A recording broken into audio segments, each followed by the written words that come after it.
entertainment nerd. Come and let me show you. This is everything you wanna know about nerd culture. Hey, entertainment nerd, ain't none fresher. You can nerd out, don't even need your pocket protector. Where my nerds at? Grab a drink, come through, keep it entertaining. Comic books to movie news, this is what you need. All my nerds, come get with me if you really live your life like you on the Big Bang Theory. Marvel to DC, we really got a passion. Justice League, yes indeed. Hold up, let me fix my glasses. Uncle Black, Dynamite Calo, when the story of crew. Lady Mocha, shout out Adrian, you know how we do. Hey, entertainment nerd, come and let me show ya. This is everything you wanna know about nerd culture. Entertainment nerd, ain't none fresher. You can nerd out, don't even need your pocket protector. Nerd news, nerd culture, nerd happy hour. Entertainment nerd, let's go.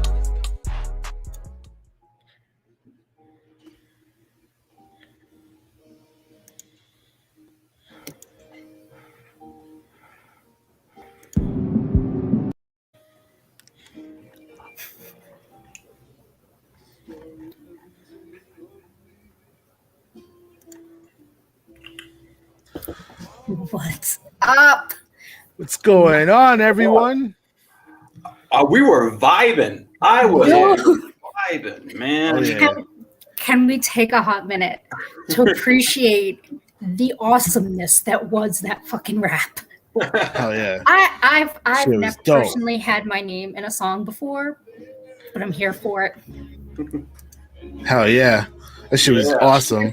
Dude, Let me who take was- a minute and let me fix my glasses, man. Yeah, right. Woo! Mine are kind Who of was, plastered to my face, right? Yeah, who was that anyway? Yeah. We need to show some big ass love to that writer That would and be- creator. That'd be a local friend of mine. His stage name is Barson, like B-A-R, son, Barson. Nice. Word. And he has been watching us for a bit and actually is a fan and decided, you know what? Let me put my hat in the ring and let me show some love. That's freaking dope. Hell yeah, man. And can we appreciate the fact that the guy's name is Bar Son and we're a bunch of drunken fucking nerds? Right. It's Word like up. a match made in heaven. Yeah, that shit was dope. Love it. That's gonna be my new fucking ringtone from now on. Welcome, you beautiful nerds. I'm Dynamite Calo. And this Lady is Mocha. And Adrian. Oh, whatever. Sorry, I'm already drunk. awesome. Yeah, and we're missing Long. He hopefully will join us tonight, and we'll see Ernie really soon too. That's Uncle Black for you guys. So Yes. we have a very special show for you tonight. On one end, we have the Snyder cut. Like, yo, we are going to get into it. We're not going to talk about the news. And on another one, we have a big surprise for you too, and we'll probably hit that around happy hour. So Yes. pop those bottles and let's kick back. Snyder Cut is here. Thursday, March 18th. Made it happen. Let us know in the comments how you feel. Adrian, yo, I don't even know where to start, man. Man. Yo, Man. I don't know where to start, man. I don't want to sound like a fanboy or like listen, it's just night and day. You know what I'm saying? That shit had me feeling things that I was not prepared to feel. Right. Yeah. I was not prepared. Not prepared at all. I just have to say, I had to change my pants like 5 times. It was... Ooh-wee. So some of you older fans, and by older, I mean y'all been with us for a hot minute, know that I'm particularly vocal about things that are hyped up for an extended period of time, and how I tend to say that I'm not feeling it, and then I watch it, and I'm it right there turns with out that her, I though. am feeling it a little bit more than I thought I would. WandaVision. So I was like, you built this up really big. Don't let me down. This was the one time I was really hoping that I was proven wrong. Yeah. Yeah. Dead wrong. Dead wrong. Thank you for joining us, Morgan. I really appreciate it. Yes. Yeah. Thank you, Morgan. Rabbi Yes. Roo. FPS Gus. R.I.P. FPS. Yes. Thank you so much, because this was going to be, what did I call him? Did I call him? What did I call him? Did I not call him Doug? These. Oh! I thought you said what I call him. I was like, I don't know. Oh no, I thought you said because I said R.I.P. FPS Doug, and I thought, did I mispronounce Doug already? Jesus Christ, maybe I should know offline. Yo, I'm right there with you, man. So how do we tackle this beast, though? How do we tackle it? Do we let's just start talking? I think, okay, why don't we categorize it, right? So, like, let's talk picture, right? Let's talk picture. Let's get the nice stuff out of the way, right? All right. Cinematography, like, that was the first half was just astronomically beautiful. That is Zack Snyder's vision. That is how he does his movies. Yes. But it also, there was this feeling that it was being taught, being shown in like a comic book strip almost, you know? I'll give you an example. When the dude with the bowler hat, you know, spoiler alert, people, I'm letting you know right now. If you just join in case us, you don't know. Anything that we've said, and this is not going to be spoiler free. We're breaking the whole goddamn movie down. That's the right. whole thing. So, just if you need to come back and watch later, if you need to watch this on the replay, that's what you need to do. But yeah, this is going to be. But you know what? To be completely honest, I really kind of feel like this is the type of movie that even if you know what's going to happen, 100%, you're still going to enjoy it because, in essence, we've already seen this with Josh Whedon's, version. But that's right. You still were anticipating. So I think that no matter what we say and whatever tea gets spilt, people are still going to enjoy it because they're going to see things that maybe we didn't. Right. And, I'm kind of looking forward to seeing it, watching it again to see if there's anything that I missed. Now, speaking of like things that are obviously different, right? Like can we talk about the night and day between Wonder Woman in here and Wonder Woman in Wonder Woman 1984? This is how she's portrayed. That's one badass bitch in this movie. Yes. She's a warrior in this thing. She is. She was like, you know what? I'm done with this shit. She was done with it. She wasn't having any of the bullshit. She was kicking their asses. And, I don't care what anybody says. I think somebody may know what I'm talking about.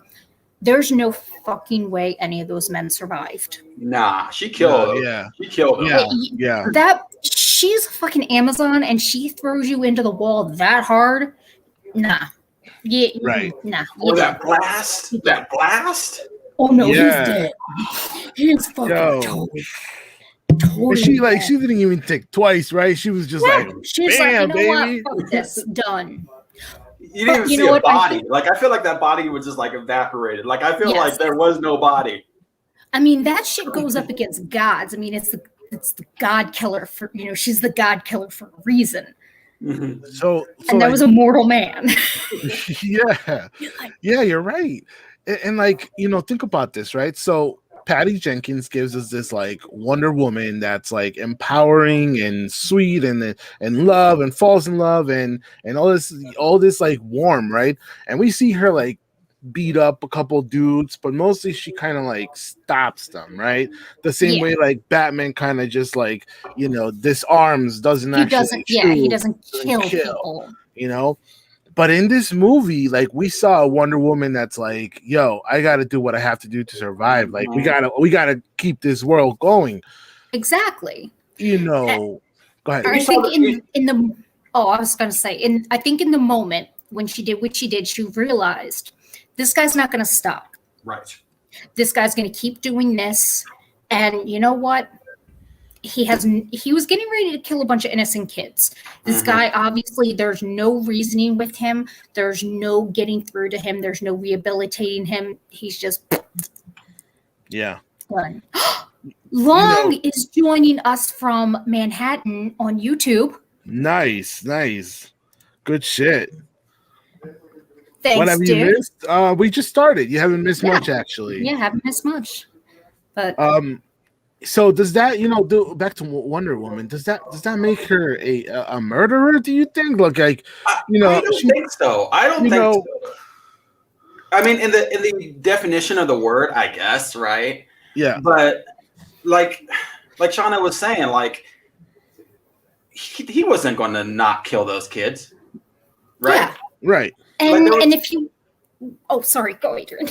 And like, yeah, could she have like lassoed truth to him or something like that? I guess you can argue she could have, and like she could have like kept it from like lasso truth the gun out of his hands or something like that. But I think it goes to the thought process of some people are not worth saving. Yeah. I mean, look at the first guy she lassoed with her truth. Mm-hmm. He was telling the truth, and truthfully, he was like, "We're just gonna fucking blow some shit up. We don't give a shit, Right. and there's nothing you can do to stop us." And it's like, so I think in that moment, she knew there was no reasoning because Amazonians, they have that creed where you don't kill if you can disarm, you don't disarm when you can talk. And she knew in that moment that there's no talking, there's no reasoning to these people. Their method and desire to do stuff is strictly evil. Yeah. They gotta go. It's there's this okay, so I don't know if any of our fans or any of us I watched the first episode of Falcon and Winter Soldier. All right. And I haven't seen that yet. I won't talk about it. You can talk about it if you want. No, I want everybody to see it first, and like so this way we can really get into it. But there's one line in there that like really like got me thinking like, yo, that's kind of like what the what the bowler hat dude and his gang were saying. I don't know if he actually has a name, but that's kind of what they were saying. They episode is like halfway through, and one of the guys says to them, there are people who want no borders in this planet, in this world. No borders at all. And I thought about it. I was like, yo, that's kind of right. Like we, as countries, we all have borders, right? Mm-hmm. And in Justice League, when Diana has him on the, with the lasso, and he's like, we just want to bring the old times kind of back, like we like insinuating you don't want to have borders. You want it to be like it was before, kings reign over the people and shit, mm-hmm. But like the Dark Ages, right? You wanted to Hamilton this shit. You wanted to Hamilton it up. Yeah, there are. You put that in real life, and like, yo, like there are people who like really want to like have no borders. Mm-hmm. So those kind of people are not worth saving. Like you have to do what you got to do. You know what I'm talking about? Like exactly. Diana was that. Yes, she and I think people should have known what was coming when she was on the top of the statue of Justice. Justice, yep. She was literally standing on the scales of justice. She was going to be the judge, jury, and executioner. Yeah. Yep. That was it. She was like, all right. It's supposed to be dark side.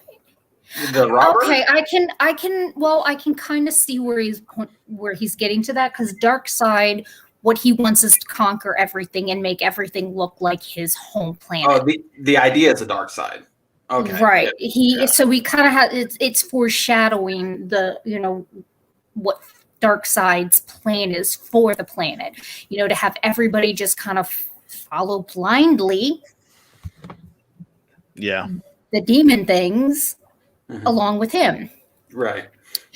I kind of liked some of the differences. I have to say, I kind of was there for Steppenwolf's design. It was almost like a symbiote. Yeah. It was alive and it moved. He reminded me like of like a little bit of a Ninja Turtle. A little bit like. But when it came off of him in the later episodes, and you saw that the stuff in his head, that wasn't like a helm. That was part of him. Mm-hmm. Yeah. I mean, that was so, every time the suit would move, there was this, I don't know, there's He just something very reminds me of the first villain of Thor. What was his name? The one with like and his bodysuit, right? But the cool part about his body, like I think Steppenwolf was definitely like a superior character to have like worked on. His story arc was super cool. And I think he was also like he was determined, right? Right. Yes. You could see like Snyder did this cool thing with his eyes, with like when he got transported to a different world, kind of, and he was like, I've seen this is the place with the anti-life, right? And so when they said anti-life, I'm like, oh my god, are they talking about antimatter too? Like, oh my god, like I started getting into my head the monitors and shit, Anyways, so when his eyes were like blue and everything, I'm like, wow, it's like they really like did nice work. But go ahead, Shawna, what were you gonna say? Oh, I was gonna say, I think that was one of the things that I truly appreciated about this movie as a whole, was you finally got character development that was sorely missing from the original. You got to see the motive behind Steppenwolf, and he actually gave Steppenwolf some depth with his eyes alone. Like, his eyes conveyed a lot of emotion. Oh, especially when he was talking to the Sod. Yeah, and like the look in his face of like, I'm never going to be able to measure up, am I? Yeah. Yes, like he had that pensive look, that like down, like yeah. You almost felt for him in that moment. Yes, you're like, oh man, dude's just trying to win favor back on from his master. Jeez, right. Cut the guy some slack. And he's like, no, and there's like, you're far from done. You 50,000 more worlds or wherever, and the look on his face was just heartbroken. It was just like, and like, I truly, when you have CGI characters or characters who are in full prosthetics, being able to convey emotion with the eyes is critical with building your connection with the character. I don't remember anything about Steppenwolf from the original. Me either. I remember him now. Yeah. Like, the only thing I remember of Steppenwolf was the fact that I was disappointed because I originally thought it was Big Barda, because of the helm that he had. Yo, that's my girl, yo. That was the only thing I remember about the whole goddamn thing from the first movie. But this time he's memorable. All the characters now are memorable to you. Yep. You know what else is memorable to me? What? Flash and that hot dog, yo. Oh man. Like, I was waiting for him to eat it, knowing how much of a black hole of snacks that he is. But the reason I bring that up is like, the Flash had so much like character in this one. Like, he was a lot more fleshed out in here. Yes. Yeah. Like, and I loved it. Foreshadowing on his part, because you're like, what the shit? Why does he have why did he put a hot dog in his pocket? Like, what the shit? But then he's like sitting there, it's like, this motherfucker knew. Yeah. This motherfucker had his shit. Like, he plays this goofy kind of a person, but in that moment, it shows you he is a fucking genius and he plans his shit out. Yeah. Totally. I just, and one of the things, I think one of my most favorite moments about the whole movie, though, has to be the Defenders of Earth scene. Hubs and I were watching it, and I made him replay it like 3 times because I'm like, wait, who was that guy with the green thing? Right, so many people in that scene, yeah. And he's like, he rerun it. I'm like, that's a lantern. Wasn't it Kilo? Oh shit, it is. I don't remember who it is. I know he's one of the more alien of the Green Lanterns. Yeah. But is Green Lantern, and the fact that they have, you know, Ares, Zeus, Athena, the you know, just that was like Lord of the Rings battle type epic shit. I was there for it. I was like, I teared up, I cried. The Green Lantern remind me of old school, maybe a low, a early generation of Tomari. If any Green Lantern fans are out there, you know what I mean. But it was, I guess this is gonna come at the end, but I wanted to see a little bit more Green Lantern. There was even times where I was like, oh my god, it's gonna happen. Oh my god, it's gonna happen. Yes. In the original, the Whedon they didn't show that shit. Yeah, they show Albert holding a cup in a green light, a green hue. And I was like, oh god, like it's gonna be, and in this one it was actually Superman coming down. And I'm like, wait a second. I was like, that whole shot was like it wasn't even Green Lantern-ish, but it gave you the feeling like, oh, they're gonna meet Green Lanterns, Yes. But yeah. But I like how he hinted with when his hand got cut off and the ring flew away. That I think that was the opening to give us a Green Lantern movie, like a proper, appropriate Green Lantern movie. And I love when movies do that, when they give you a solid opening, right, that feels natural. I mean, the guy's hand got cut off. Green Lantern lore, that the ring's not going to stay on the dead person. It's going to go find its next, core member. And there it went. Now we're just like, okay, where's it go? Where's it go? Where's it go? Now, how did you feel, Shawna, about when you saw, like, I guess it would be like Mankind throw the axe to Darkseid's like head, and kind of like, it kind of reminded me of Marvel's first. I thought that was Ares. It might have been Ares. I'm not sure, because it looked like a Viking hat with Oh, hold up. Hold up. Wait a minute. Let me put my.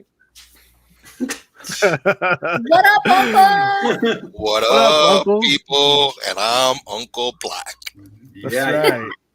All right. So where are you guys? We're kind of bouncing all over the place, but yeah. But right now we're talking about the Defenders of Earth scene. All right. But I thought he was Ares because if you notice, all of their Zeus, Athena, and Ares, that's what I'm calling them. Ares. They had their arms were glowing. Yes. All of them had one of their arms glowing, which I believe, and they were like so much taller than the humans. Yes. So to me, that lent that they were the old gods. Yes. So when she said that it was Zeus, his son Ares, the god of war, they never said Athena's name, but because she used a bow and arrow, and that was Athena's bow, and that was her weapon of choice. That makes the obvious sense to me. But dude, when he brought that hammer or that axe down into fucking Darkseid, I was like, done. I was like. And I went back to Infinity War. I was like, wait, did they just really try to what's happening here? That's twice now. Oh my gosh. Wait. I didn't even. Yeah. And the emotion. And the emotion in this movie, when you brought up the emotion, that you had emotion in that scene. My emotion came to in the introduction of Cyborg with that recorder, yo. Oh yeah. That the father twice over recorder thing. Listening. Oof. Oh man. They did Cyborg dirty the first movie. They didn't. Yes. They didn't. I'm still a little hurt that I didn't get a booyah. Right. I know. Give you this one time. So they didn't do Cyborg dirty. It was someone else. Yeah, Josh Whedon did him dirty. Cyborg dirty. But so I have to tell you. So when I said I had made a comment to Hubs that Wonder Woman was the ultimate cougar, and he's like, "That's not as funny as you think it is." I thought it was hysterical. And he looked up how old she was, and then legit, the very next thing we saw was when they were digging up Superman, and Cyborg goes, "Dude, she's 5,000 years old. Every man's a younger man." Yo. I was like, even Cyborg admits she's the ultimate cougar. But anyway, that's just me. I feel like, Cyborg's all right. So, all right, Cyborg. Did he need his own standalone movie? Beforehand? Or was this beforehand? Right. Or was this enough material to give you an origin story? Because think about it. What we got from him, if you were to cut out all the other stuff and just put all the Cyborg stuff together, you do have a movie. Yeah, he's the main part of the movie. He's the main part. Yeah.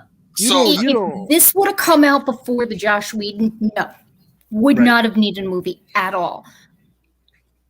But if this was what we got originally, it would have been so happy because you would have felt fulfilled with knowing about how Cyborg, his whole shtick, why he was the way he is, why he kind of had a little bit of a chip on his shoulder.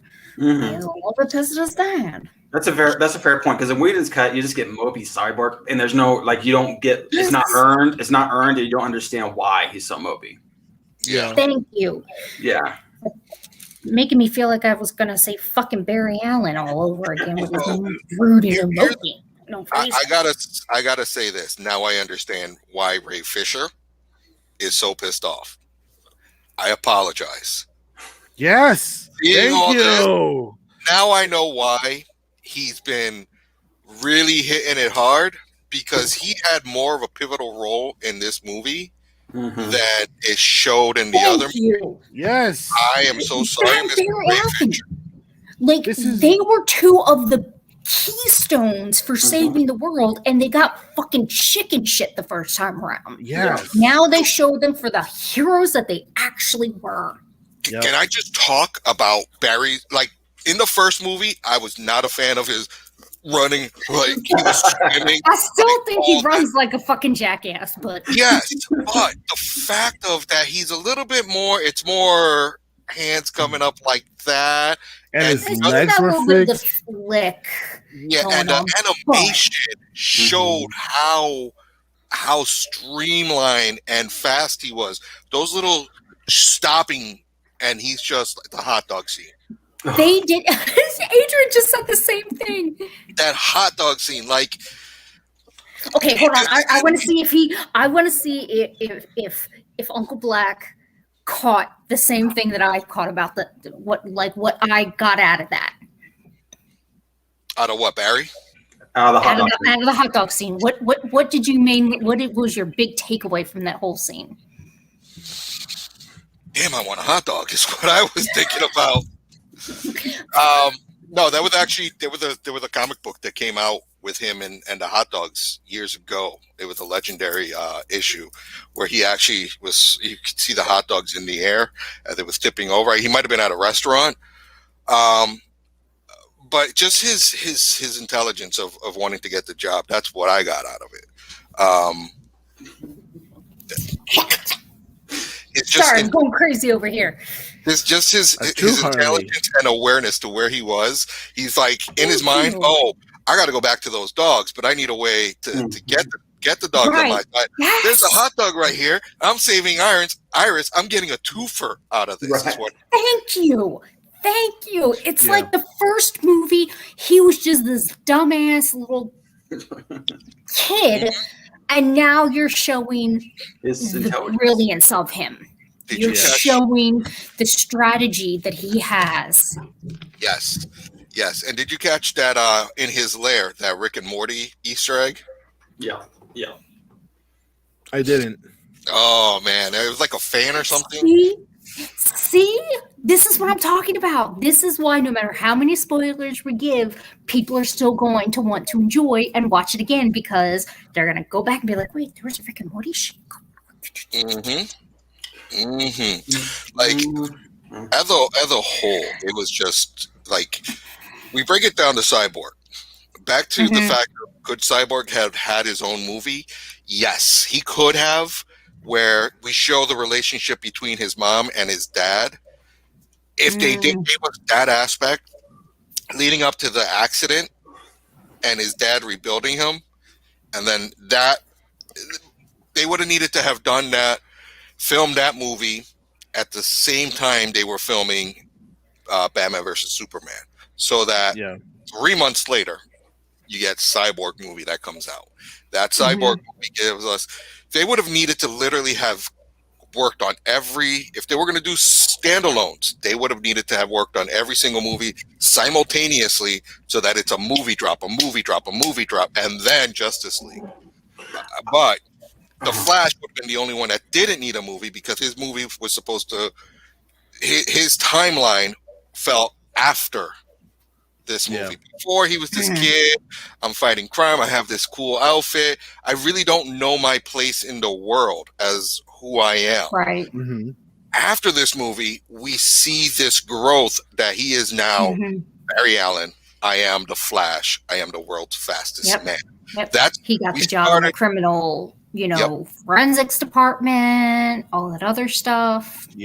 His motives are trying to save his father, and trying to get his father released from prison. And I totally agree with you guys. I think that the Cyborg story told in the Zack Snyder's Justice League was enough if it stays canon. But if it's not canon, then we need a Cyborg movie. Yeah, absolutely. I would not mind if they did a Cyborg movie that kind of enveloped Teen Titans as well. Yeah, I was going to say. I think that would be a really great segue to bridge, because if people, if they were afraid that, well, is there enough material and content for a standalone Cyborg movie because of everything that came out during the Snyder Cut version? But let's face it, if you have a standalone Cyborg and then kind of meld that in with the Teen Titans, or I think that you have a potential there to give him that standalone movie. And as much as I hate to say it, they've done that kind of stuff before, where he wasn't intentionally, like they gave Harley Quinn her own movie, but it was really the Birds of Prey, but not really, but kinda. So let's face it, just give Cyborg his own movie. Homeboy deserves it, and we want a booyah. Well, I think one of the original plans was it was going to be a buddy cop type of movie with Flash and Cyborg. Was one of the original plans. No, I want it to be with him and Beast Boy. Let's face it, they look so good together. That's the best duo. Yep. Yeah. Beast Boy's a vegan and Cyborg is like, I want a burger. What the fuck? Are you trying to feed me? It's perfect with the pizzas and buddy cop. Yeah, we're giving away free shit here. I think Cyborg's story also, like when he's driving in the car and his dad didn't show up. Yes. And he turns to the window and his mom's like, "Honey, it's okay." And he turns around and he's crying. Yeah. I think that I just want to comment real quick, like, that's exactly what it's like to feel, to grow up without a dad being there, Mm-hmm. Yeah, when you have the absentee parent. Yeah. And whether, he's always working or he, or whatever the situation is between him and mom, whatever. But I think that in real life, we kind of mask it a lot, and in this movie, they really showed it, because you needed to really feel why he didn't want to talk to his dad. And it all led to that recorder where he crushes it. It's like, yo, I felt that. You're like, oh. But the fact that he still tried to protect his dad, and then he restored it and to listen to it, because he is like, yes, I know he did fucked up shit, but he's still my dad. I need to protect him. Like, yep. I think that kind of shows the core of most people who are just like, no matter what, if you had superpowers, there would still be that primal urge to protect your loved ones, yes. No matter what they do, no matter what you may think. And true. Yeah. Seeing him cry though. Oh, we got a fan that wants to join us. Minerva for. Minerva for. We know who this is. Minerva. I would say have them email us, and we'll email them the code. Yeah, email. Yeah, send us an email real quick. Emails are in the description. But yeah, so it was, and there was. And just like there was enough material to like connect them to the motherboard, to the the mother boxes, and it was just enough to make him kind of like an ideal character to kind of also lead. We got to see him like conquer his fears. Yes, we saw him grow. We saw They gave him, by connecting him to the mother boxes, they gave him a reason to fucking be there. Yes. Like, again, the fucking Joss Whedon person, they did all of the characters dirty. They didn't give them a reason for anybody to be there other than they were metahumans. That's it. That's the only reason they were there. But now they found, that Barry Allen may have special powers, and then, well, we're just going to see what's going on with this, cyborg guy, and then realizing that, no, we really did need him. We could not have done this without Cyborg, and we could not have done this without Barry Allen twice. And not only that, but they, in this movie, they all have stakes. They all have a reason to be a part of the team. Right. They all, like with Cyborg, it's his father, right? Mm-hmm. And with Wonder Woman, it's what happened. What happened with Themyscira, etc. They all have a reason of wanting to end Steppenwolf. Right. Not only that, save the world at the end of the day, right? Because you don't know what's coming, but they all had a grudge against him. Right. A reason to say, you know what, fuck this guy. We're hitting him hard, and we're taking back what's rightfully ours, which is Earth, and we're going to show them that we can work together. I really enjoyed the fact that they showed a little bit more of the internal conflict between all of them. Like, it wasn't as like, the first version, there was like, I don't know if we should bring him back. This really kind of showed that they were really split 50-50. They were split solely down the middle on whether or not to bring Superman back. And to sit there and think that the only reason that it happened was because Barry misheard something. I caught that. When Cyborg was like, he started having second thoughts, like, I don't know if we should do this, and Barry's like, wait, do this? Okay, I'm going. Yep. And it's like, that right there was like, holy shit. Yeah. I like how they came to realize how they needed and the cause and effect of the mother boxes. Originally, it was like, all right, Bruce Wayne's like, we got to bring him back. This gave us more reason of they figured out the mother boxes were scared of him. Thank you. That they were there, like right from the beginning. That yelling, that and it ripples. The effect that it had. When I first saw that, I'm like when that's the first thing, you're just like, what the shit is this? Like, you have no idea how big of a moment that is until until you get into that thing where they explain, you're like, oh shit. I had it the minute that first mother box went off, because that night I had watched Batman versus Superman. Right at the very end, you have that comment by Lex Luthor. They're coming. They've heard you, and you can't take it back. Ding, ding, ding, ding, ding, ding, ding, ding, ding, ding, ding, oh, ding. So then I watched that opening scene, and I'm like, that's it. That's the yell. And then that's what they heard. I was like, holy shit. The mother boxes woke up because Superman died.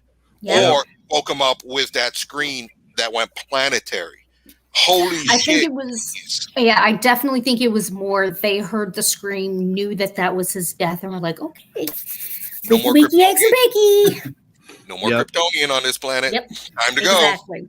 Yep. And it's just like, it makes sense for him to say they heard and you can't take it back.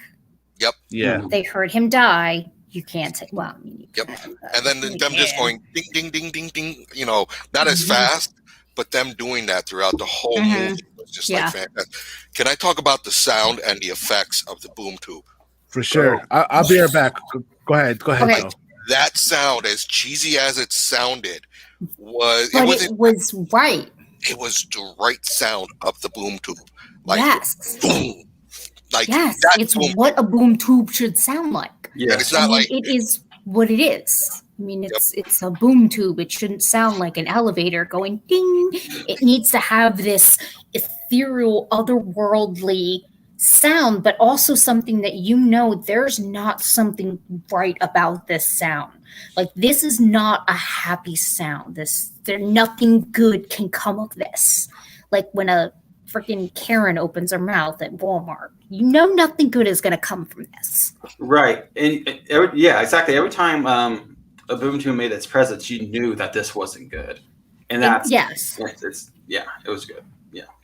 Again, it goes to show the small nuances that were missed from the first episode or the first version that came to fruition because there was a solid love. This movie was made with love.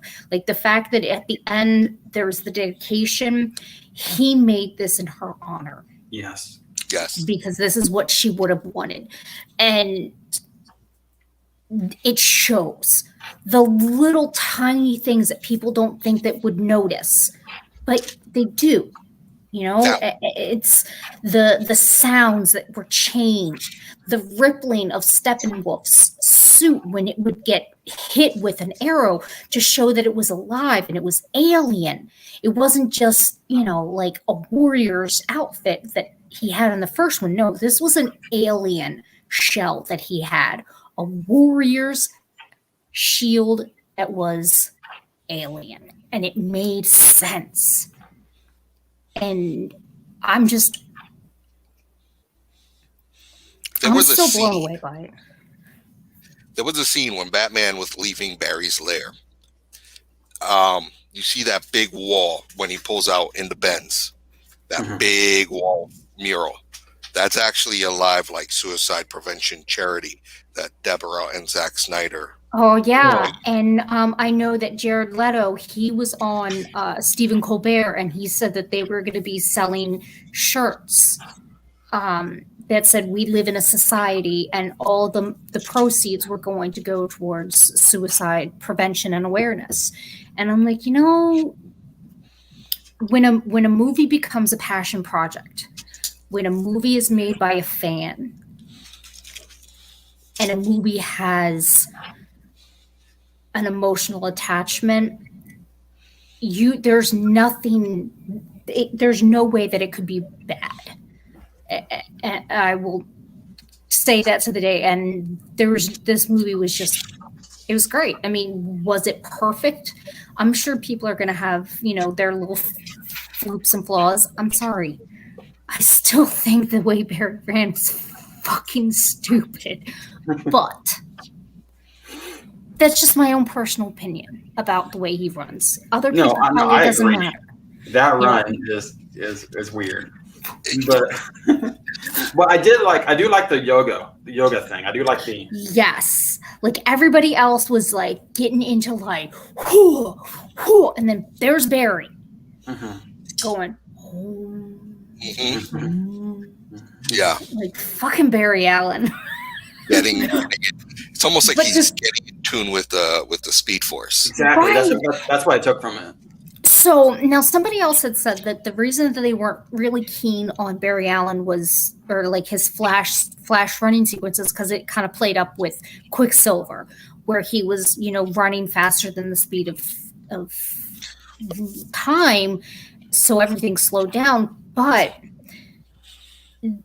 in the second real big moment that he had, it showed that he knew what he was about to do wasn't necessarily a good thing. Like there could be some major consequences. But when he said we have to break the rules just this once, that internal monologue that he had with himself, to his dad, about what he needed to do, showed that there was that self-awareness, which I would have loved to seen in the CW Barry Allen.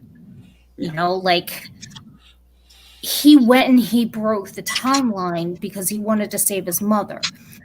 Barry was like, this could fuck some shit up, but I have no choice. I have to try to do it to save the world. Yeah. This wasn't him trying to get himself a piece of ass. No. This wasn't him being selfish, thinking about his mom. It was him being selfless. This was the most selfless act that he could do, and the fact that he's like, I really hope I don't fuck this up. I love how he had that internal that dialogue with himself. That was great.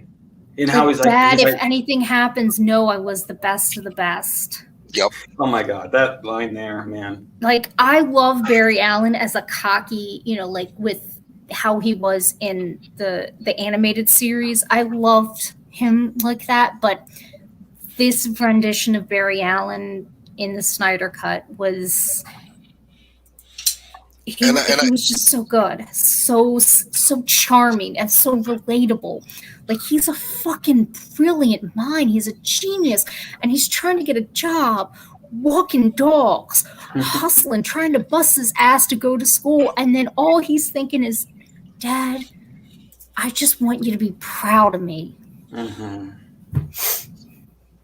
Not only that, but like you could tell how it kills him. The image that people have of his father. Yes. Like that tears him up.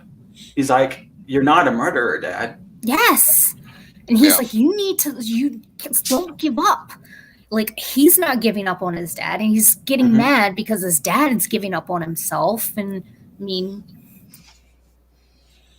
it's just, I honestly, I am so glad that this version came out, because this is the movie that we deserved. Mm-hmm. This was so the movie that DC deserved. And while I think they could have done it this way, the full hour, they could have broken it up in 2 parts. But I think with going directly to streaming, it was a good move to just do it all in one shot. Because if you're doing something streaming and then doing it in 2 parts, you might not get people to see that second part. So one of the things the manager was mentioning was how, had Snyder ever left, if he would have never, ever, ever, ever left the movie, do you think it would have, DC Warner Brothers would have allowed a 4-hour movie? No. Exactly. We would have got 2 parts. That's what I'm saying. We would have gotten 2 parts. Well, I can't hear. They said no. Warner Brothers would never let him. So Harry Potter had 2 movies, the last ones. The same shit we got to begin with. We wouldn't have, because there would have never been any reshoots. Mm-hmm. We would have received the cuts. So she's one of those that thinks that this was an unnecessary movie, that we are putting. I never said it was unnecessary. Okay, so I think the movie would have there would have been at least 4 hours of content. To do everything the right way, it would have been at least 4 hours total. Would it have been one continuous movie? No, I don't think it would have. But let's look at the history. Lord of the Rings was a goddamn trilogy, and it was a continual trilogy. It followed, like it stopped, and then it started. The last Harry Potter it stopped, and then it started. Yeah. So why couldn't this one do it? Other movies it would have, and it would have killed, because how deep they went into these characters, how much they actually, like, we all know that I feel like Marvel has done a much better job of creating an emotional connection with the characters that a lot of DC movies just don't seem to capture. This movie captured and created that emotional bond, that connection with the characters. So people would have camped out for the second one, because now they were invested. They were emotionally invested. Right. Like I could have seen this one like ending after like chapter like 3, and that'd be like some scene in chapter 3 is your cliffhanger, and then part 2 would have been like 3 through 7 or 4 through 7 or whatever. Yeah. So I could definitely saw that being the case. They weren't going to release a 4-hour movie though. No, maybe we may have gotten that on a director's cut. I could possibly see that may have happened. Maybe. But I don't see like that being the version that hit the theaters, regardless if Snyder left or not. Yeah. So, no, we wouldn't. I don't think nobody. I don't know. I just think systematically, longer movies don't normally do as great in movie theaters. Right. And I know like Titanic and stuff is saying high right now. I get that, but their key thing they're saying is normally, Shawna, and that's the thing. Like, if they're outliers, and they're right from a studio's point of view, those longer movies are hard to gamble on, because you're talking about butts and seats, and how quickly can you get people in and out of that theater? Right. And when you have somebody who's sitting there, it's like, well, I can watch a 2.5-hour movie, or I can watch a 4-hour movie. All right, well, if I watch a 4-hour movie, that means I'm going to have to probably not drink a whole lot, because you can't pause it. You're not going to want to go to the bathroom. You're not going to want to eat. It kind of takes the whole, because at some point you start getting uncomfortable physically. So, and I know he said like his original plan was like, if that would have came out in theaters, his version was an intermission at like after chapter 3. But still, that's a very smart move. But still, at the end of the day, when you're looking at studios and pocketbooks, it's like, no, if we make it a 2-hour movie, imagine how many times you could fill and empty that theater. Yes. Exactly. Monetary standpoint, you have a one theater tied up for 4 hours when you could potentially turn it over 2.5, maybe 3 times. It doesn't make sense for you. But when people are watching it in the comfort of their own home, sitting on their arse, you damn straight they're going to do it, because they're like, well, fuck, I'm not doing anything on a Saturday for 4.5 hours. Come on. You can afford to do that. Exactly. You can afford to do that. And I think it was definitely a smart move to stream it in the full continuous. I think breaking it up into chapters was also very smart. If I'm not mistaken, didn't Harry Potter do something similar? No, I don't remember them doing it. But I think, the last movie into 2 parts, though. Yes, but I thought for some reason, I thought that there was like chapters of some sort, like some kind of differentiation between like plots, but maybe that's just, it's been a hot minute since I saw Harry Potter. So. No, I don't remember there being like any chapters to it at all. But there's been movies that have done it in the past. It's not unprecedented. Reservoir Dogs and anything Quentin Tarantino is famous for doing chapters. But that's because most of his movies are not linear. Right. Yes, they They all pop back and They all forth. take place in the same world, though. Yeah. Right, they're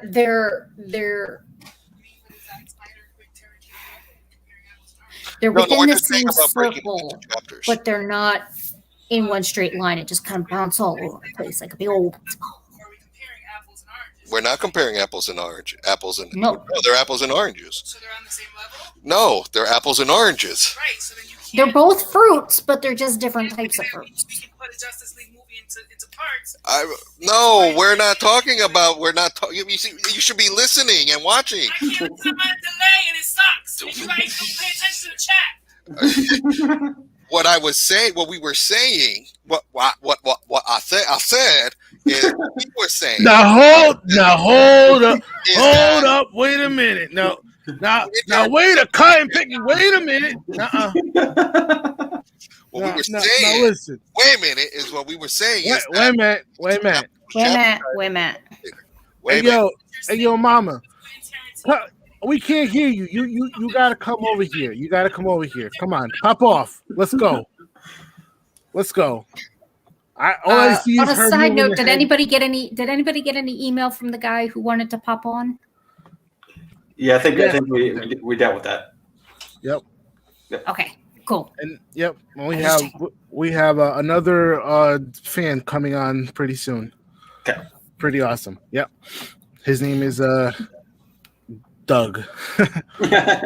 Oh, like wait, was it Doug? I thought it was the B Maroov TLC. He just somebody. He's a nice person. Yeah, I talked to him. But yeah, we have Doug coming on now. Like Doug from our cat Doug? Like FPS Doug. Cool. So before I got here, did you guys do this even though he's not here? No, so we wanted to wait for you. We'll do it after happy hour because I have a question of how we count it. Oh, yeah, that's a good point. I guess it would be. Do we hit the reset button? Wait, what? Why would we hit the reset button? Well, I guess they're gonna have to watch after happy hour. But really quick, do you guys talk about this? Oh, not yet. No, we have not talked about that. My man. Dude, and there's the whole background story of why we got this. Okay, all right, pop off. Let's go. Not this. Right. So. But we kind of got. We did get. Well, we got a not that one, but we got. Yeah, we did. We got that one. We got that one. Get that one. Okay, I couldn't tell. He just wasn't living. Mm-hmm. Well, yeah, he got killed. He got his. Yeah, they took his hand, and yeah. Oh no! But he was in there for a hot minute.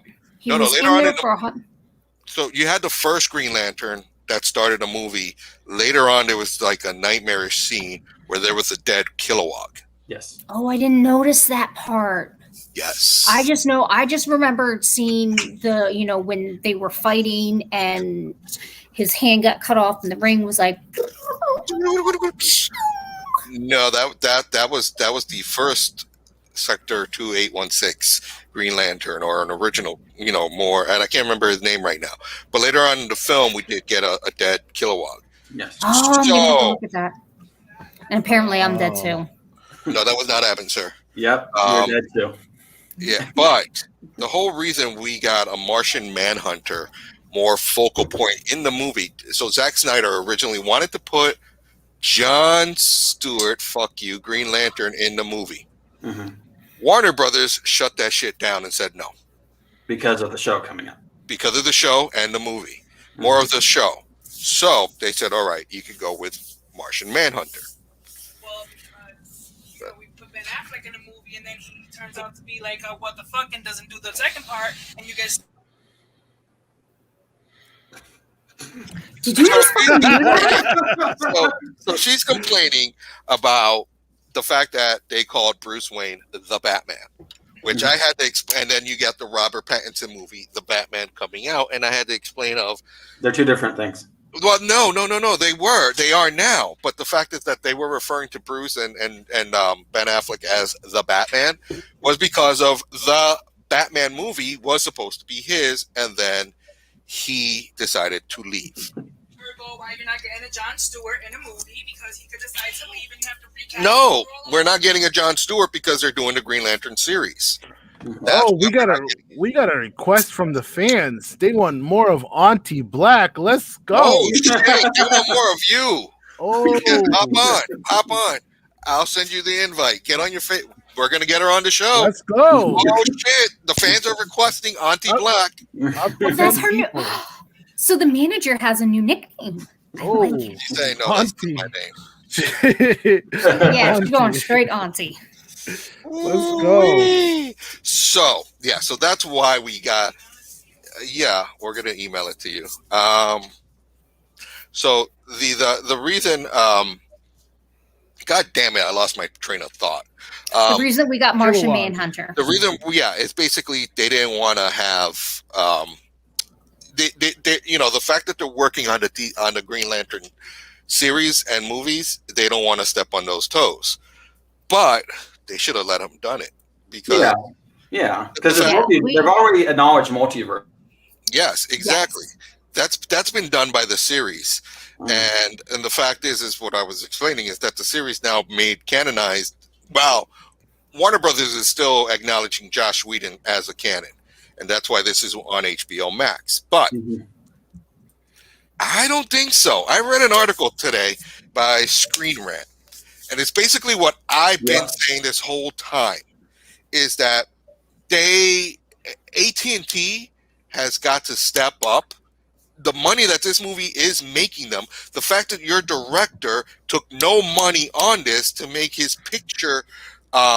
his vision come to life, The fact that you have across the aisle directors from Marvel, the Russo brothers, saying, "Glad you were able to make your vision come true." It's gonna get this steam ball rolling, this big ball rolling, and AT&T is gonna step in and say, "Nah, Warner Brothers, we got this. You're making this all around Snyder." And his pick and his vision of the universe. They're gonna have to put the kibosh on Warner Brothers. They're gonna need to give him the keys to DC Studios, and they're gonna have to create a separate entity of DC Studios and everything under Zack Snyder. Now, you could still have your TV universes, your HBO Max universes. You can do your tie-ins, but this will work. The fact that there's multiverses, it will work. And if they're going to make this decision, they have to make it before Andy Muschietti's Flashpoint comes out, because you're going to still have to use Flashpoint to explain. Yes. Everything. Yes. Oh shit! Here we go. So I take it you didn't like the movie. Is that the vibe I get here? She watched it. I love the movie. Okay. The movie was everything it should have been to begin with. That is not my argument here.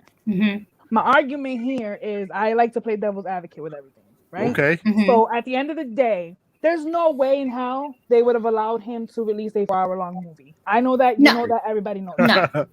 So at the end of the day, how did we know we wouldn't have ended up with the same shit we got to begin with? Because all those extra scenes, I feel, were necessary. I felt that it was necessary to know why the boxes reacted the way that they did. I felt that it was necessary to get into a little bit of the backstories of each of these characters. I felt it was necessary for Wonder Woman to go into the cave, because I'm coming from a non-comic book world. I'm one of those. Explain it to me. Not hardcore fan, but I'm the one that doesn't read the comic books. I get all of my knowledge based on what you guys tell me, what my husband tells me, what other people I know tell me. Right? So we would have gotten a 2-parter. They would have filmed it all in one they would have shot it and then released it as 2 parts. Because again, so then why do that and why get a whole nother director to begin with? The movie was basically done because he stepped down because of his his daughter. So he stepped down. So because he stepped down and Joss Whedon took over, Joss Whedon didn't want to use any of his shit. He wanted to do it himself. So he shot his shit. Same fucking thing. No. It was the same thing. All of those extra things. It was extra scenes. Right, but all of those extra scenes were the things that Joss Whedon didn't do. He left them out because that's what Jack But he didn't. That's what Snyder wanted. To me, it didn't look like he reshot or redid anything. It's something that could be clever editing. He cut it the way he wanted it to look, but at the end of the day, it was originally filmed that way to begin with. But it wasn't. Exactly it was same. only It has extra scenes in it. Well, that was the thing, is it wasn't completely finished. Snyder didn't finish the movie. Okay. Snyder only got so far. I think like a when quarter Josh of it Whedon, is what he said. Right. Yeah, but no, it had to be more than that because he only filmed 5 extra minutes. Oh, Jesus Christ.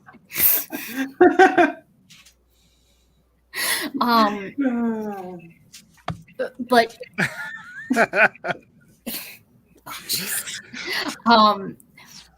he didn't get, it wasn't completely finished. So but I thought they said that Snyder reshot quite a few scenes and re-edited. No, only 5. He added a lot. 5 minutes were added. 5 minutes were reshot. He had it. So then he took what he originally wanted that Whedon cut out of it because Whedon is an asshole and decided, well, I didn't shoot that. That's not my movie. I'm going to reshoot and do everything how I want it. Hence why it was in that 4:3 ratio of a movie, because that's what he wanted originally. Hence why some of the scenes, the graphics weren't that great. Like I was like, you're talking about Shrek Superman. Yeah.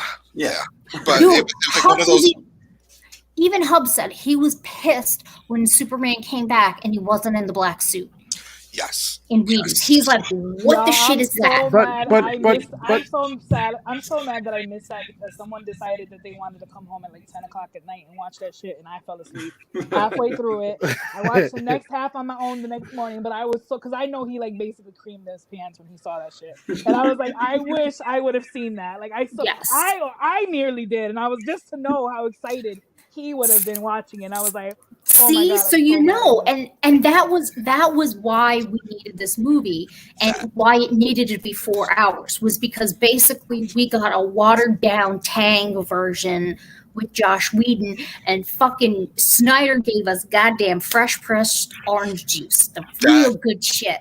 That scene where he good. Like he like. Oh my God, that Superman revival part where not even the part where he comes back and shoots up into the air in the black costume. He paid homage to Richard Donner because in the original Superman, when he flies for the first time, you hear not only Pa Kent talking to him, but you also hear Jor-El talking to him when he takes his first flight. Yes. The fact that you hear Russell Crowe and Kevin Costner talking at the same time, I'm like, holy shit, you just paid homage to the... Yes. That's a fucking Easter egg.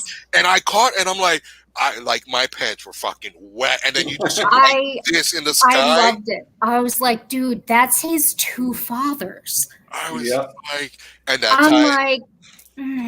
Ladies and gentlemen, seeing the suits, when they rolled his casket and the suits came out, and Barry's like, it knows he's fucking home. Yes. I was like, ladies and gentlemen, we have a guest for you tonight. It's one of our fans. His name is FPS Doug. Welcome.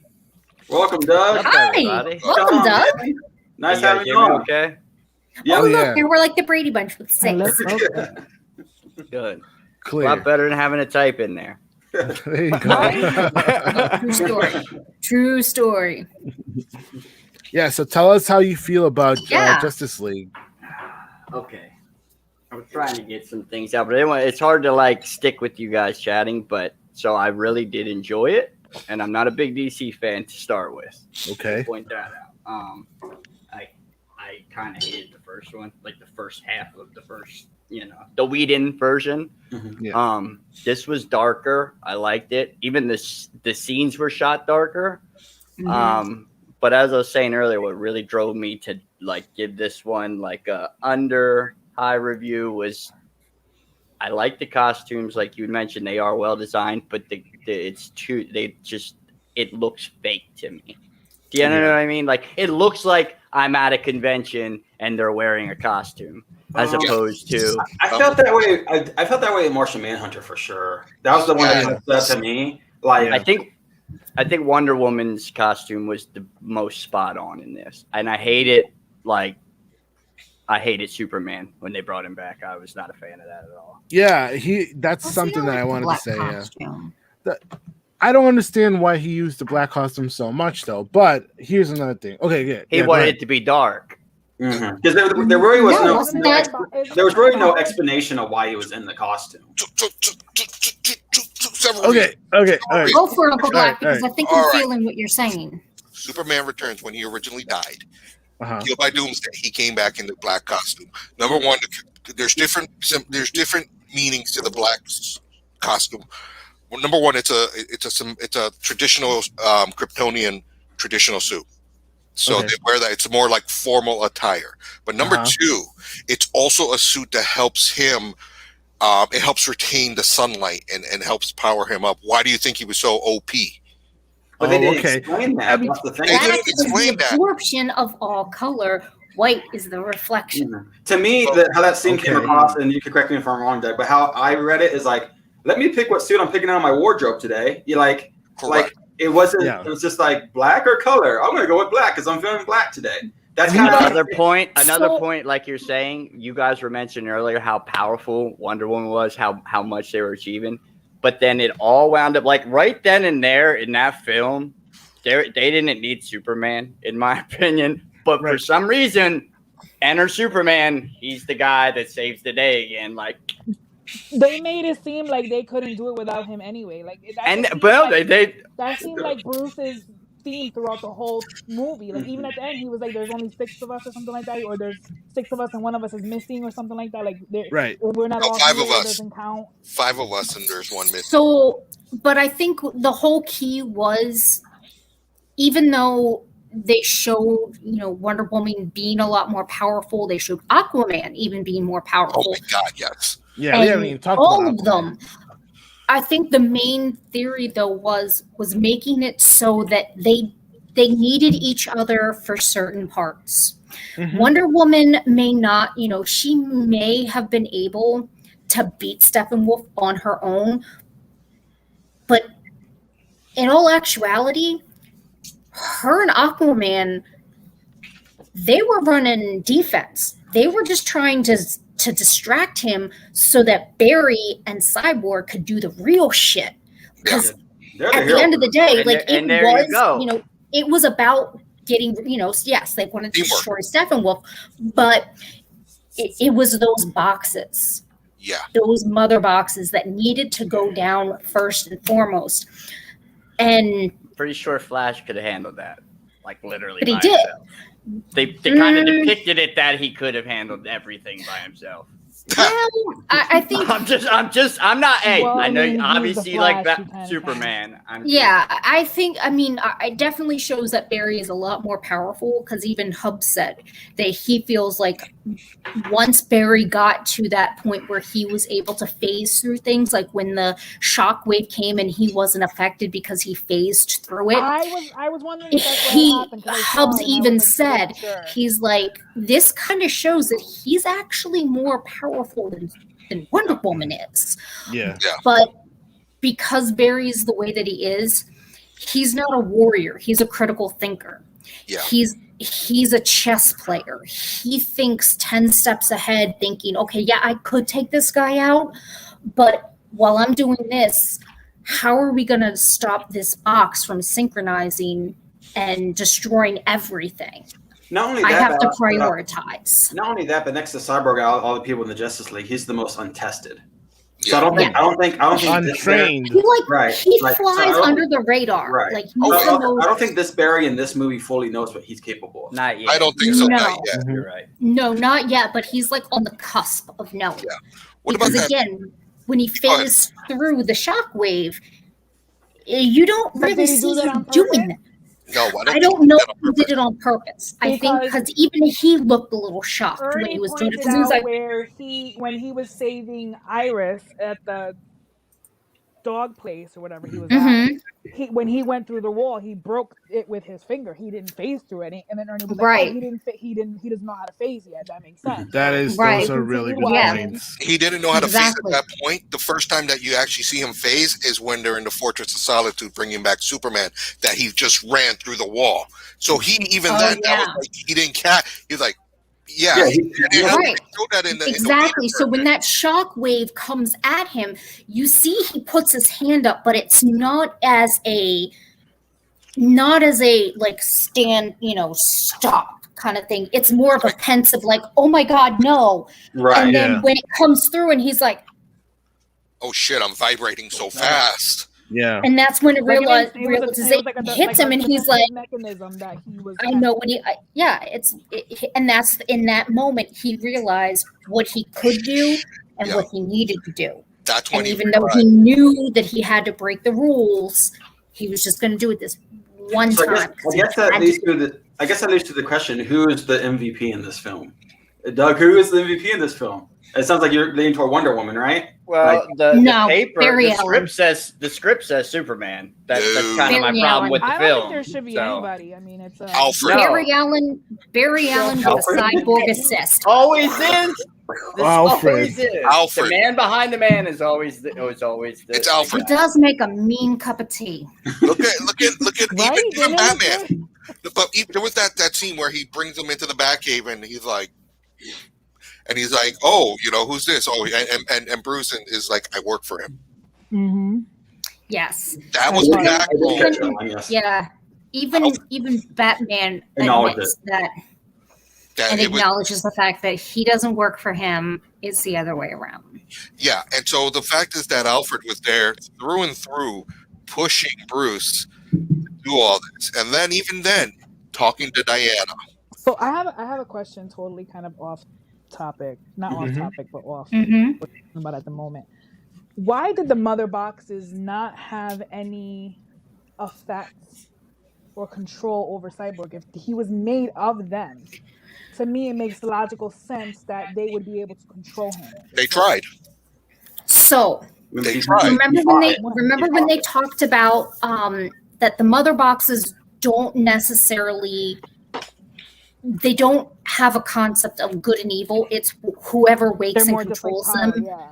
Right. They're just a power. So they're not trying to control anything until they're surged together. And about not good and evil, why would you be scared of Superman? Because originally, they were asleep because they were afraid, but they were afraid because their original person that tried to invoke them and try to synchronize them was evil. Who was afraid of the power.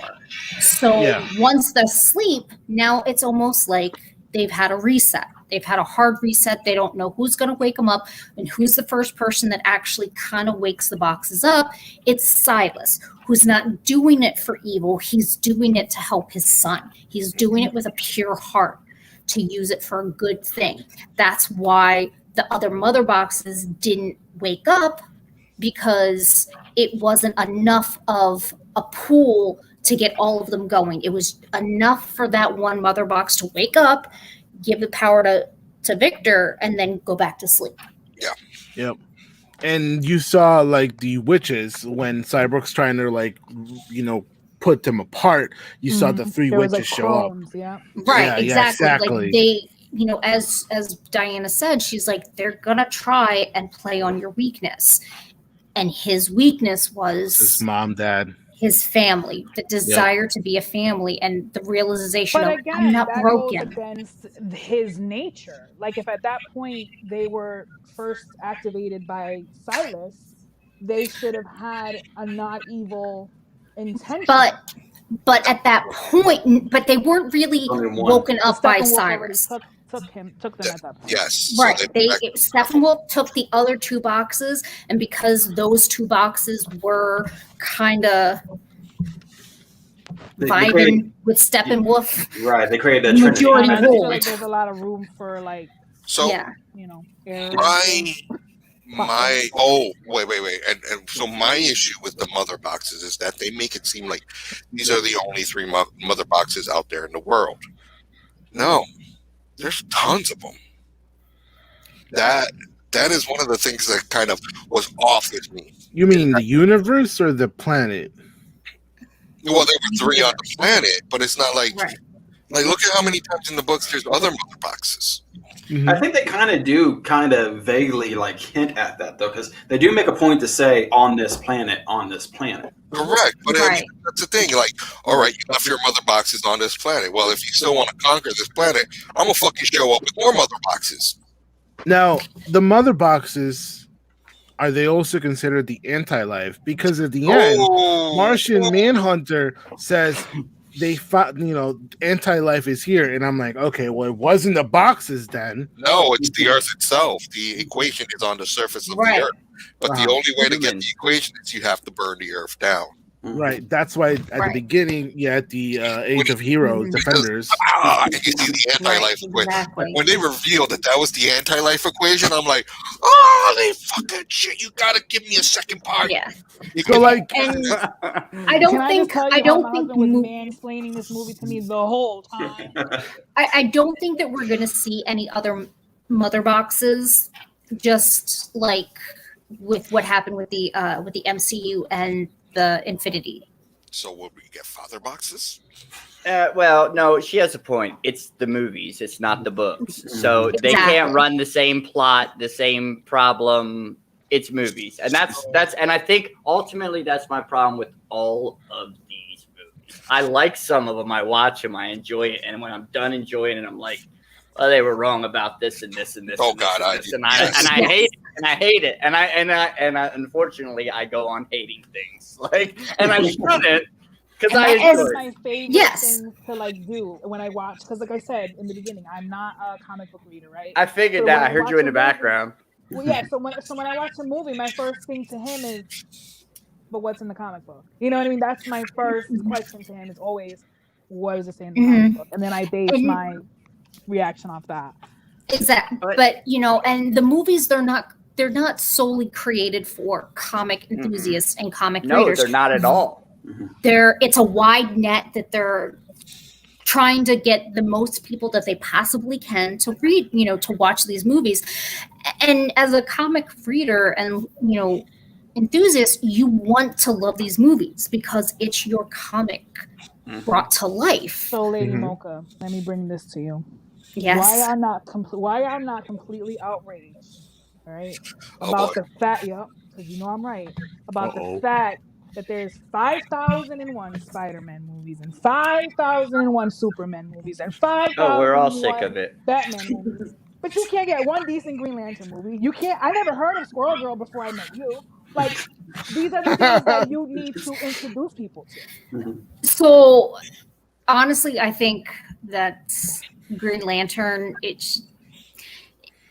need to make a new one because we deserve it. I threw that word in there. No, we deserve it. Ernie, you want to pop off, Ernie? Let's go. I think most Hubs, what do you think? We can leave it for Nerds After Dark. Yes. Hubs even said it. He said yes. Yes, what? I said, Hubs, do we need a new Green Lantern movie? He goes, yes. Right, but I mean, and I totally agree, but why are we getting 1,001 Batman movies before we get one that was done wrong to begin with? Because it's name recognition.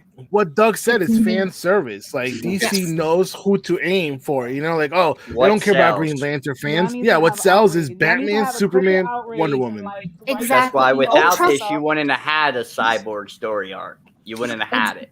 So it's one of those things because prior to this film, you had Wonder Woman, you had Batman, you had what sells in the cinema for DC. Yeah. And Cyborg didn't exist to those people. No. Realistically, like we just discussed, it's not about comic fans anymore. When they make a movie, it's not about comic fans. And not to go against the politically correct edge, but like when you do things like make Captain Marvel a woman before a man and introduce her to the world that way, that's what it's about to them. Money and nothing else. Yes. Right, and that's what I was saying. But merchandise. You have to think about the merch. You have to because to be completely honest, is most people, especially after the shit show that was the Ryan Reynolds Green Lantern, they're trying to cut their losses. They're not trying to go after that. as much as I would love to see a Squirrel Book movie, I know it's never going to happen because there's have to know what Cyborg is. What's on Teen Titans Go? Well, no, I knew him from original Teen Titans before Teen Titans Go. That's why I always said I was upset. I wanted a You're talking about the casual fan. Wanted a motherfucker. Booyah. You're talking about the person who doesn't pay attention to this stuff, only sees the movie. Right. You need to feel them. But they're just looking for. And I know you guys hate CW. I know. I watch the shows. Fucking Barry Allen. I like He died. Do you guys know he died? That kid died. What? The kid from the Flash series on CW, he died. He had he didn't. opioid overdose. Yeah. Right at the front door, Barry Allen. No.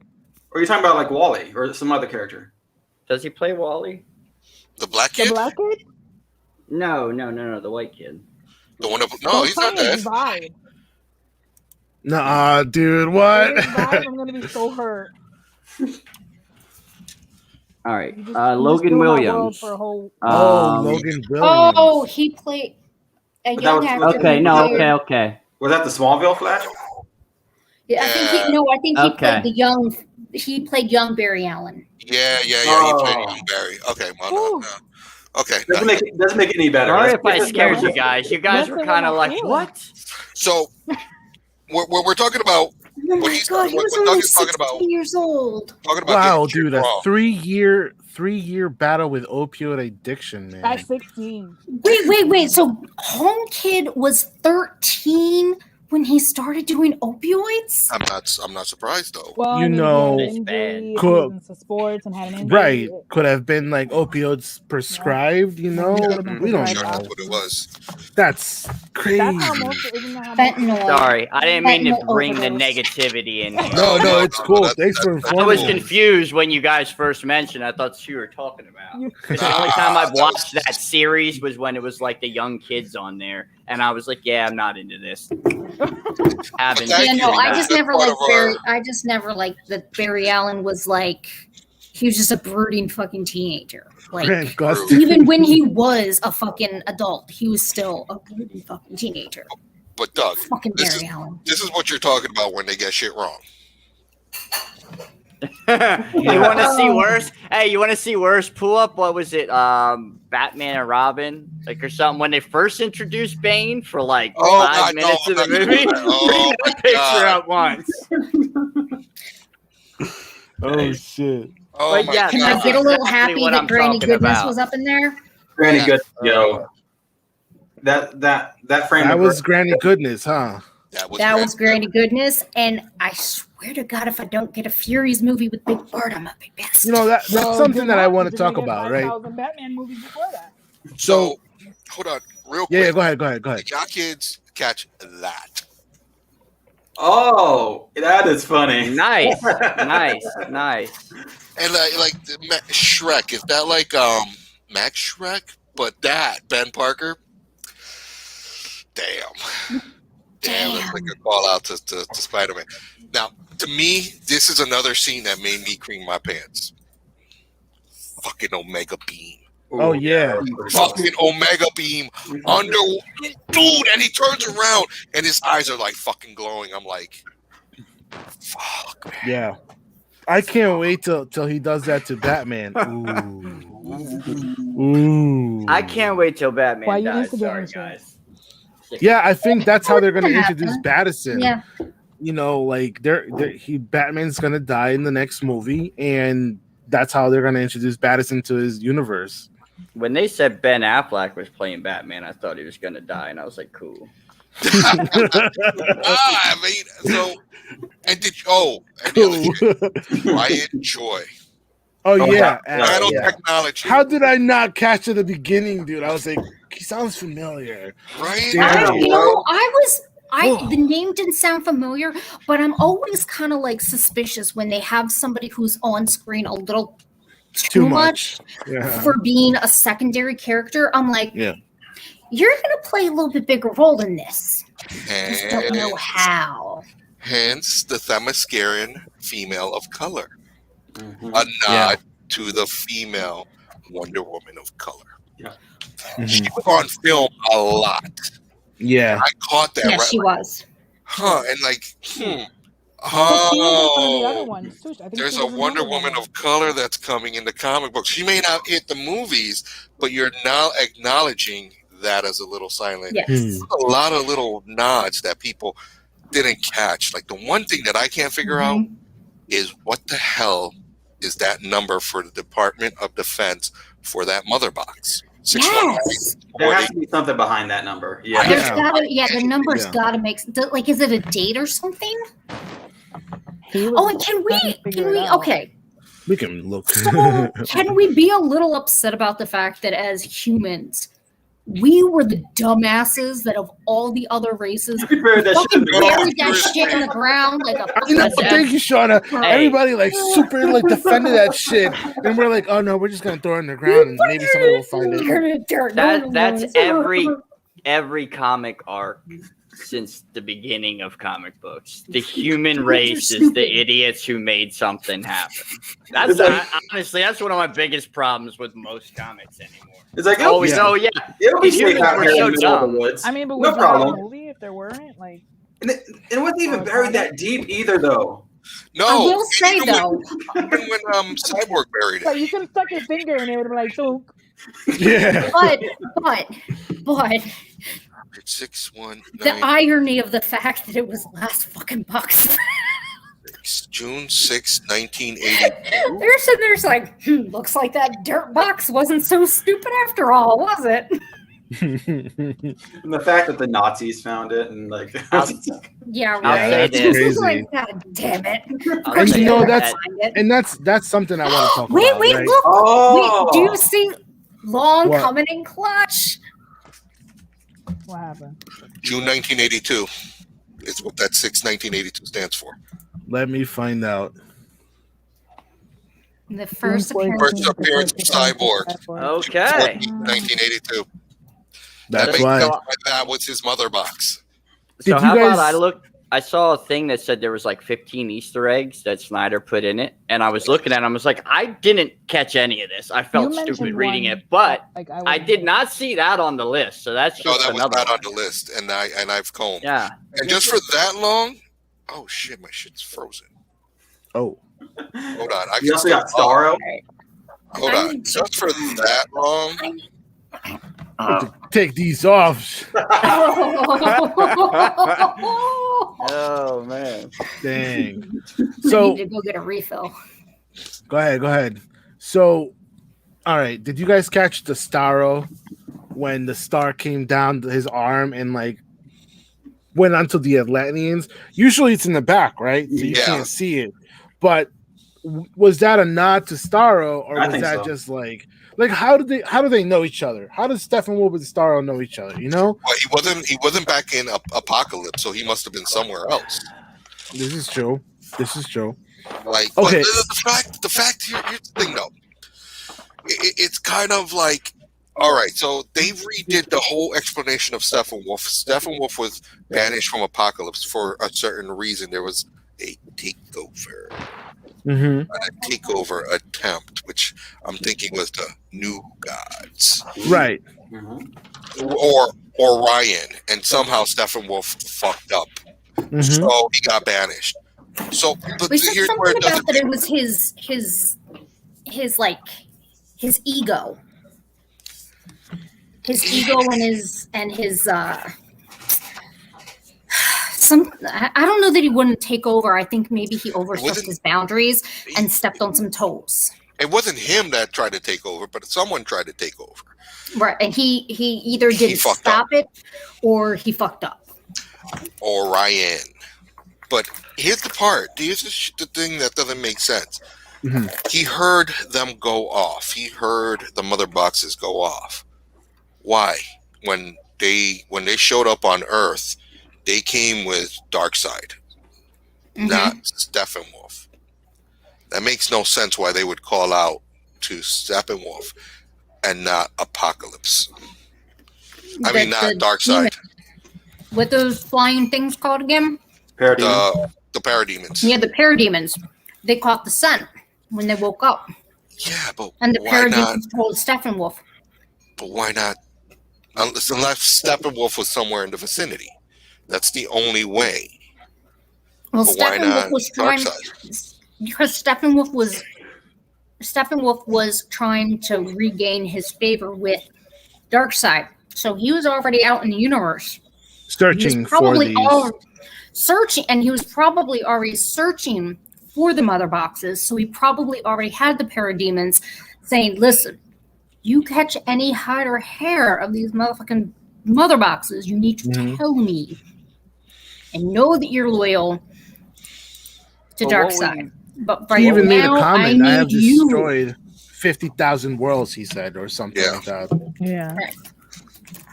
So he's already out there Black? in the hunt. What were you getting at about on the back instead of the front? Like, is that a reference to a book series that I don't know about? No, you just never wipe front to back. I'll be right back. Clear, I always do. I'll be back.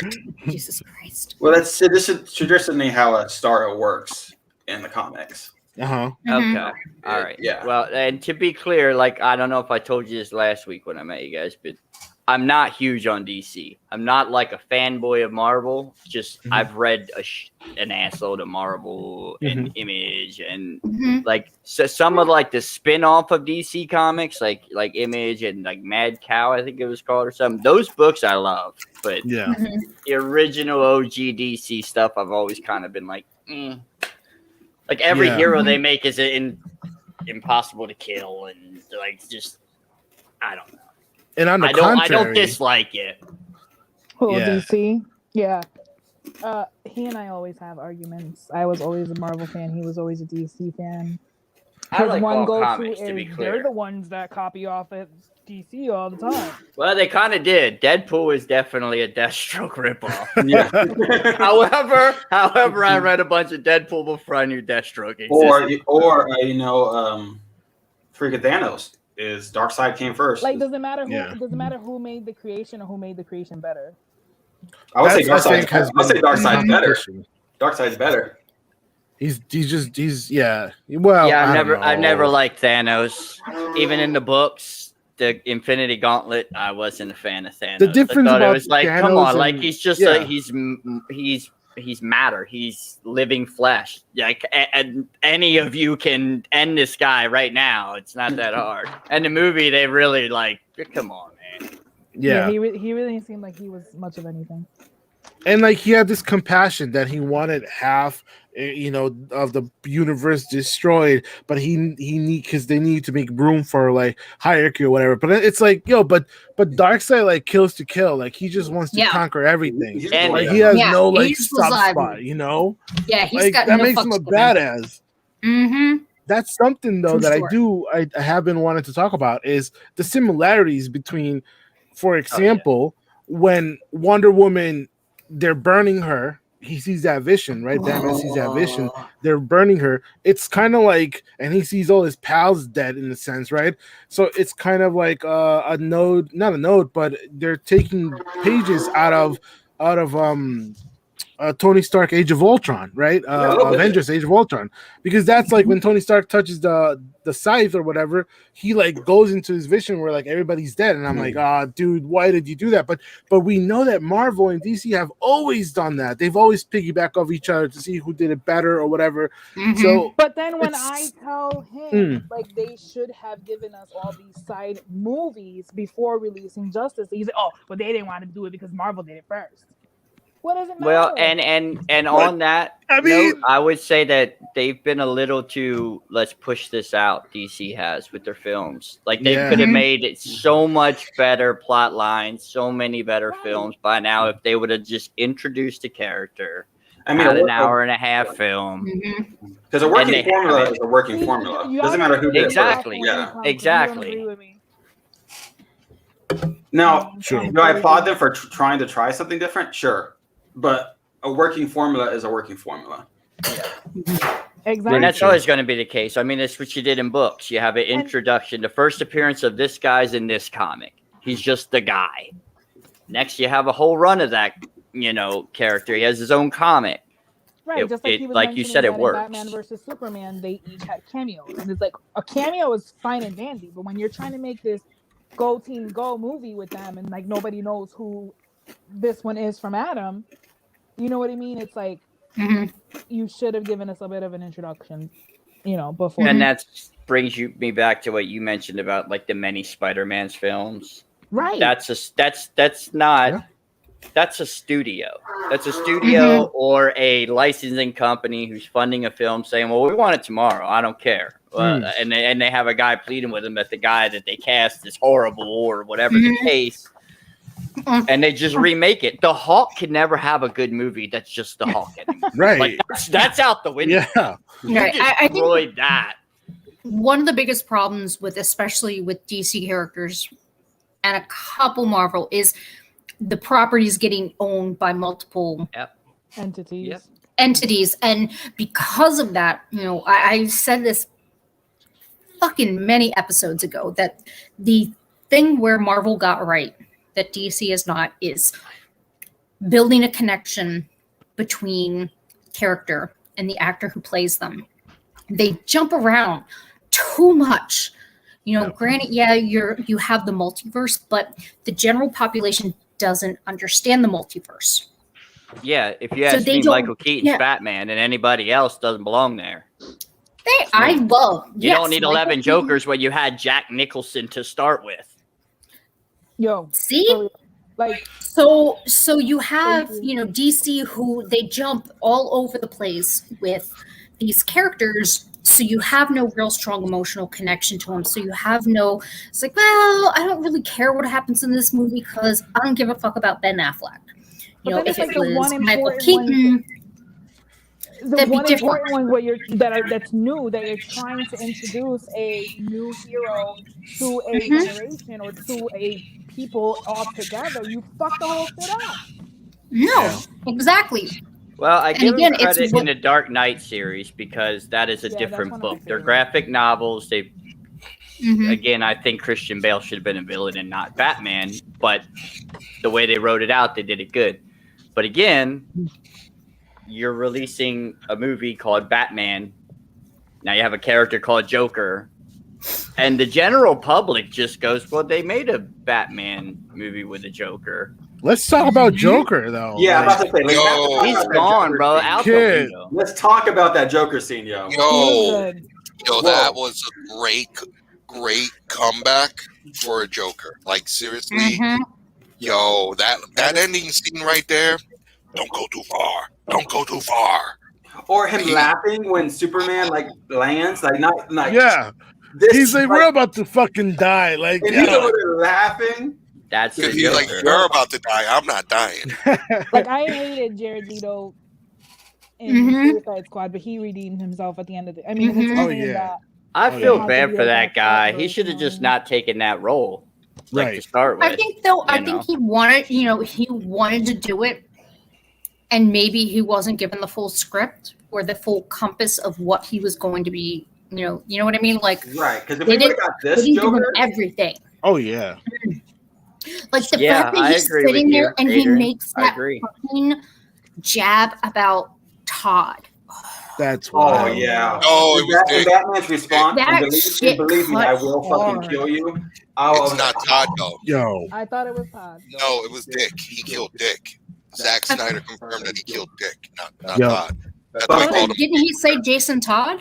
No, he said Boy Wonder. Adopted I'm pretty sure he was like, he killed Robin long before. Either way, he made the jab about the killing. That shit was harsh because I know what happened in that series, and that was the most brutal thing that I think has ever happened in a Batman series. Up until that point. After that, it's almost like the gloves came off. But that was the most brutal thing. And the fact that he said, you sent a boy in to do a man's job. Yeah. And Batman's response. Oh, Doug, I'm so jealous right now. Mm-hmm. Yeah. Wait, what is that? So this is Forbes. Mm-hmm. I saw a different article. Oh, look at that. You're telling us about that. You're telling us about that. IMDb rated comic movie. You know what? Oh. Well, what's that? Oh, he's got to come. He's got to come back. I didn't see Doug, it. you got to show it again. Doug, Hold on. Yeah, he had the Spawn. He had the Spawn Batman. Spawn Batman. Oh yes, Nice. it's long. The only Batman comic I've enjoyed reading right there. Oh, Nice. where's long? No. Oh, I thought they were talking about the article that I found. Yeah, his head all gassed up for a second. Nice. So I mean, but look at that. This is proving a point about the movie. Yes. It's proving a major point. Yeah. That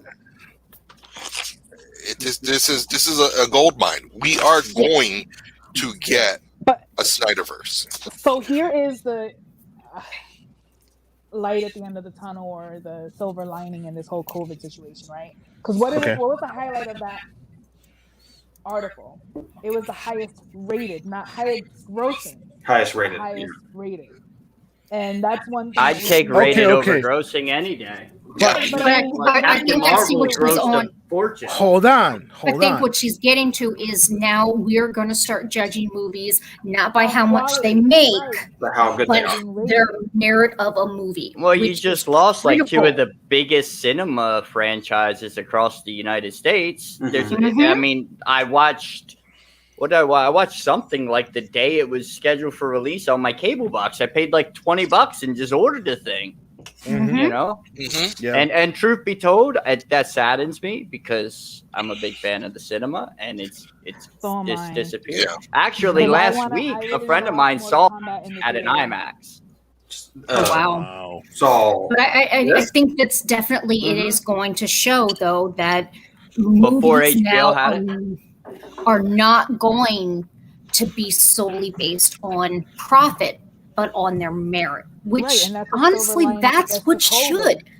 That's I think that's just an article alluding to that. That's never going to be the case. As long as you have Time Warner, as long as you have Sony Viacom, and AT&T, it will always be about profit. Do you know the only Marvel film I have genuinely enjoyed, and I have every book on the shelf over there of Doctor Strange. Every issue you can name, I have it. Was Doctor Strange. It wasn't 100%, but I enjoyed it. Immediately after that, they had already decided they were going to recast a female in his place, and that would be the end of. I'm sorry, he played an excellent role. Right. Now we're getting two more films. Yeah, now we're getting two more films with him in it because he actually fought against that. Like, look. Okay, good, because I made you this money. But again, exactly. Yeah. And it's about money to them, and that's it. That is it anymore. Yeah. And it saddens me. And I tried to put that by the side watching this. You know what I mean? Like it's whatever trend is selling at the moment. Exactly what it is. But if he sold and made all this money for them, why would he cast? Right. Well, because prior to seeing that, exactly, prior to seeing what transpired later with him appearing in the other films, they had already decided in their mind, hey, if we cast a woman, we'll make more money. It's selling right now.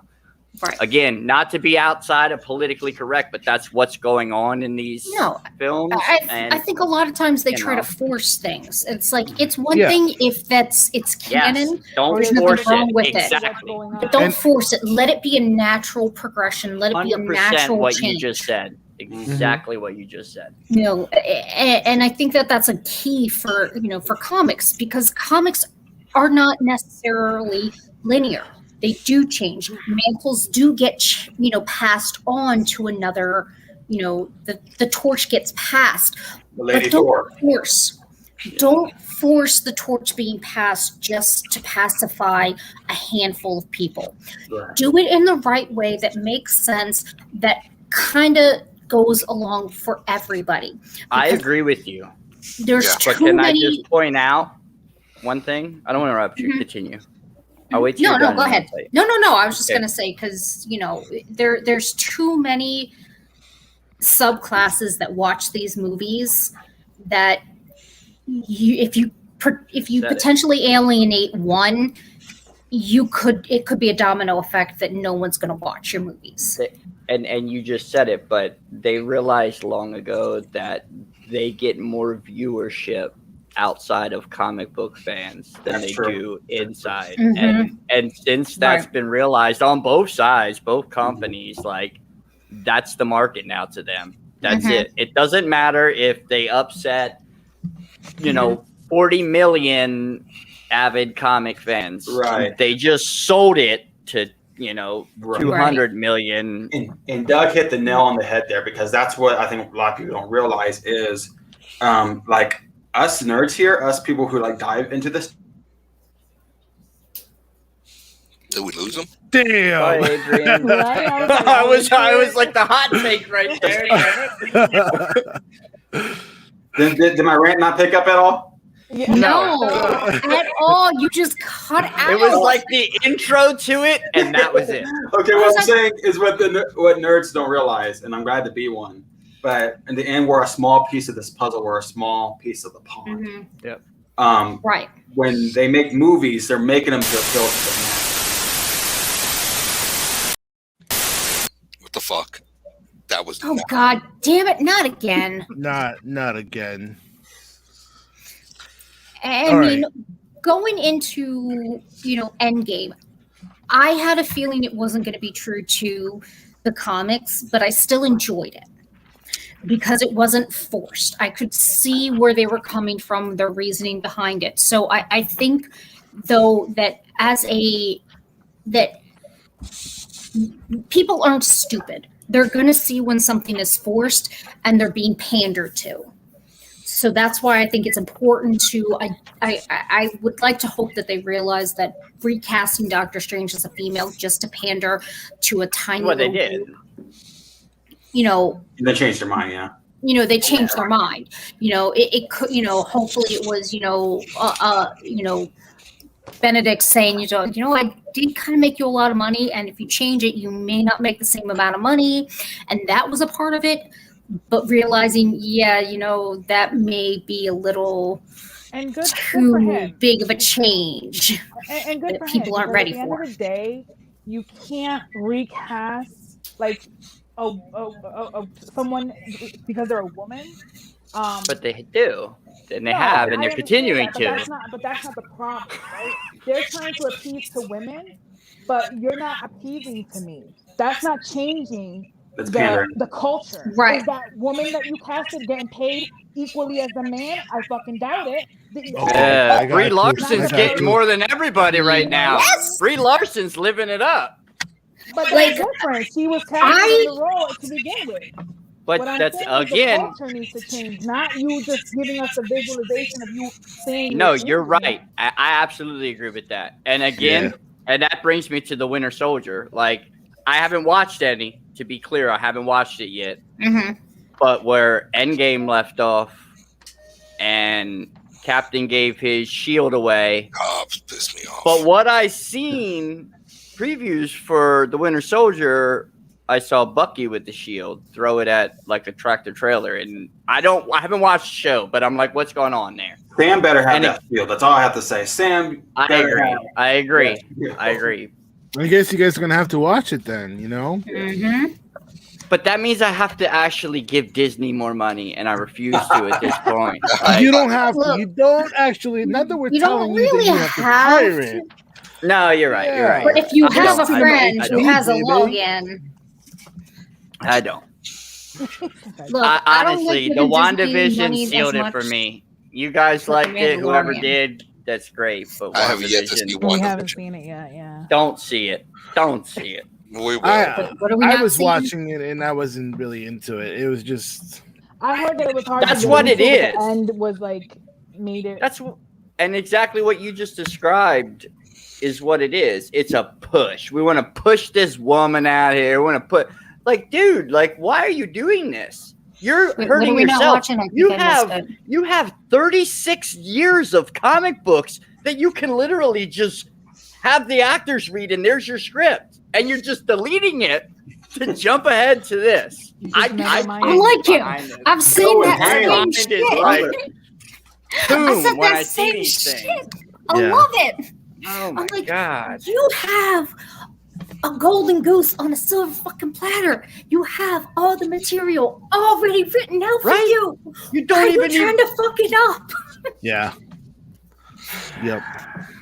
I don't know. That brings me to the, introducing newer heroes and newer.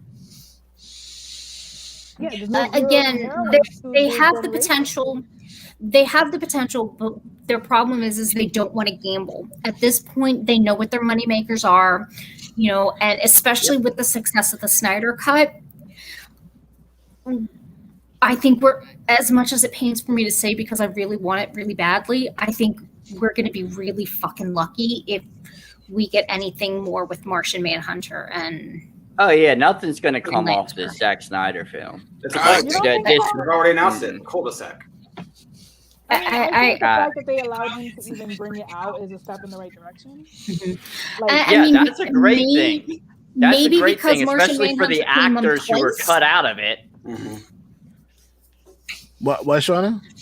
I said maybe because Martian Manhunter was shown twice in the same movie, that means that he's going to be in something else. You never know. Could be.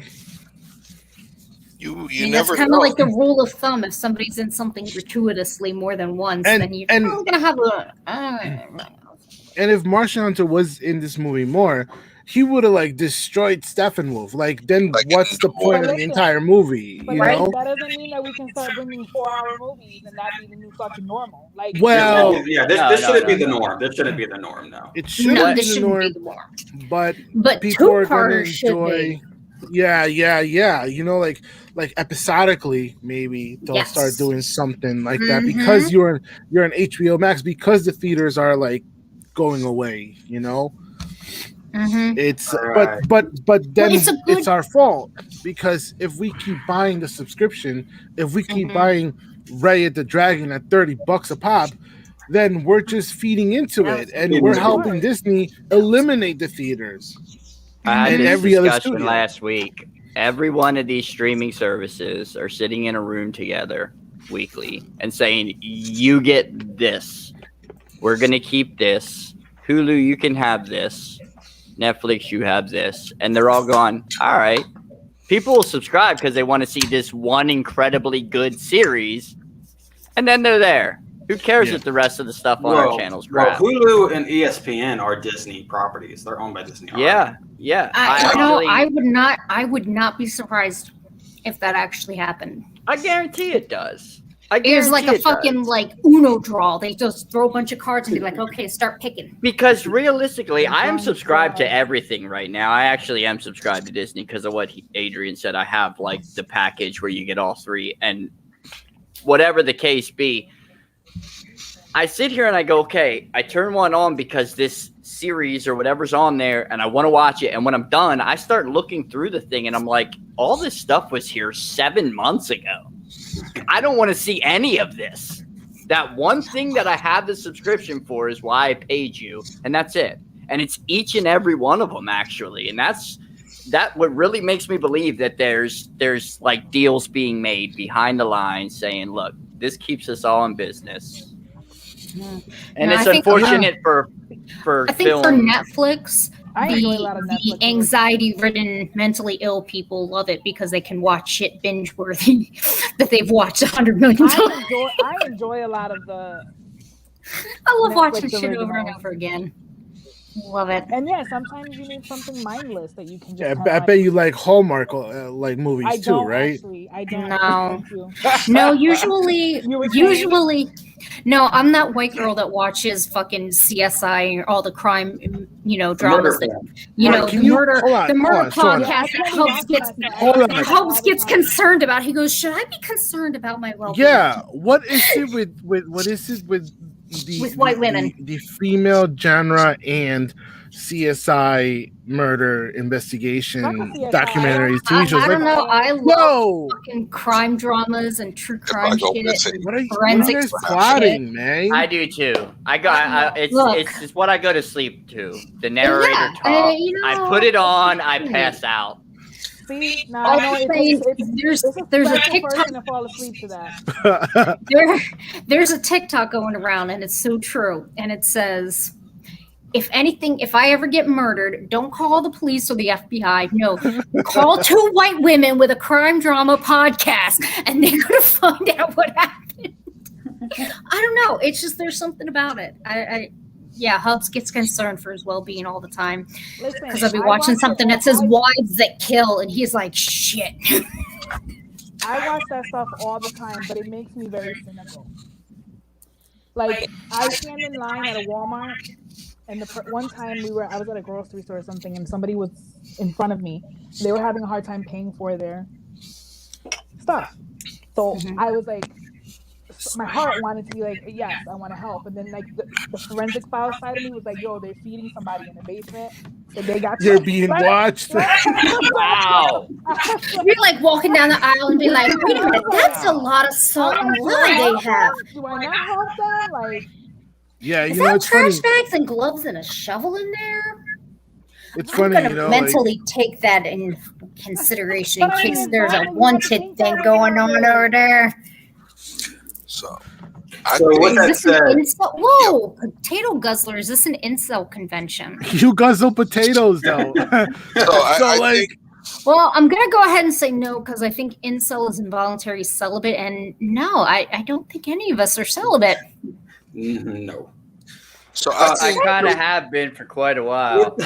With that said, okay, well that's minority rules right now, since you know.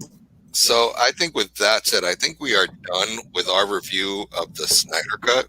Yes. You need to watch it. You need Worth to watch watching. it now. Whether you like it or whether you like DC or not, check it out. Real quick, going down the line, I guess we'll just do a grade wise. We'll just do this a quick letter grade. The first one that comes to your mind. For me, I'm going to go with a B. B plus. Rating? Yeah. A minus. Yeah, B. For sure. I would say A minus, B plus. Yep. I'm going to give it that B minus as well. If I was someone who knew nothing about comics, even though I don't know a ton about DC Universe, I would have enjoyed the film because I enjoyed the film. Picking it apart made me give it a smaller score than I probably should have. Check it out. It's good. Honestly, the only reason it didn't get an A from me was fucking the way Barry Allen ran. And manager. Oh, you know. And the manager, what do you? I'm not good with ratings because I am for the artist. Like, to me, there's no bad. Sorry, there are several bad movies. But I mean, for me, there's just not a lot of bad movies. Like, I don't like I would have probably given it an A. Like Catwoman. Like I said, there are some bad movies. Look, there's always going to be exceptions to the rules. Let's face it. I like to see it, and that's that person's artistic view of XYZ. You know, like, who am I to sit on it? The universe. That's their interpretation. They're entitled to it. You're the dumbass that sat there and wasted 2 hours. That's on you. You know what I mean? Like, bad movie. I got you. You got to sit down and watch it, right? Infinity Wars. What the hell are you ranting over there? Bad movies. He is spitting them out. And I keep saying over again. She wants a shot. We're about ready. Let's go. I think. Hold on. So, Doug, we're going to need you to hop off because we stay watching. But we would like for you to hop off. We're going to have to we need to bring someone else in. So, it's been great, Doug. Thank you for joining us tonight. Yes, it was a nice conversation. Yes, thank you. It was really awesome having you on. Anytime, guys. Thank you guys for having me. Totally. Thank you for jumping out and going on because you know not a lot of people would do that. So appreciate that. Don't start happy hour without me. I'll be right back. Yeah, and always like you're welcome to speak your mind. You know, whatever it is, how you feel about it, like just go off. You know, pop off because that's what look at the manager. Yeah, look at the manager. She just, no holds barred. Is intense. Good. If you can handle her, you good. She'll tell you. Yep. You can handle her. You can handle us. So That's right. Well, I thank you guys for having me. For sure, man. We'll see you another time. We'd love to see you more often. Stay around because we have news. We have news for you. Of course. Yeah. I'm eating a granola bar. Sorry. Trying to suck up this alcohol. So. I don't want to get too toe up. Too toed up. Like last week? Girl.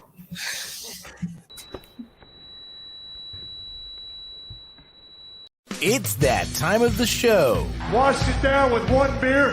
Where our hosts 2 beers.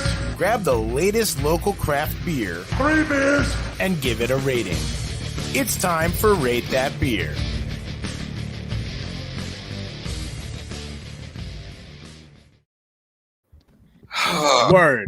Word, yo. Welcome to Happy Hour, ladies and gentlemen. Welcome. Manager's like, about damn time. I've been wanting to be Happy Hour. Cheers. We know what Yeah. So, go ahead, E. No, well, manager's having her usual. Okay. Fireball. Nice. I am having. Find that with rum chata, you got something going there. Ooh, I love we that. got rum chata. I can't Dude, trust anything other I than love that, dude. Ooh, what is that? Opulence. Ooh. Yeah, I like the play on words. Wormtown Brewery. I like Nice. it's, double IPA 8.5. Nice. And let's see. Opulence means you own everything. They even give a meaning of opulence. Ooh, Okay. I like it. Yeah, me too. And how does it taste? Opulent. Yeah, how's it taste? It's really hoppy. It's really bitter. I love it. Hoppy. Adrian, what you got, man? I got 2. I'm double fisting tonight. Okay. So Hold up. He's like, I got my stimmy in. So I got that. It's a Yankee Rose. Oh. Okay, so Rosé, what does that okay. taste like? Because I've never seen in my entire life a rosé beer. I've never had it before, so I'm about to pop it open right now. We're about to find out. Drum roll, Yeah. please. You ever tried like guava beer or whatever? Like raspberry? Kind of like that. Like, A little hopefully he's bit. the type that's like, it's really good. Oh my god! Wow. Yes. 3 Rings Brewery, man. I'm working on that affiliate link.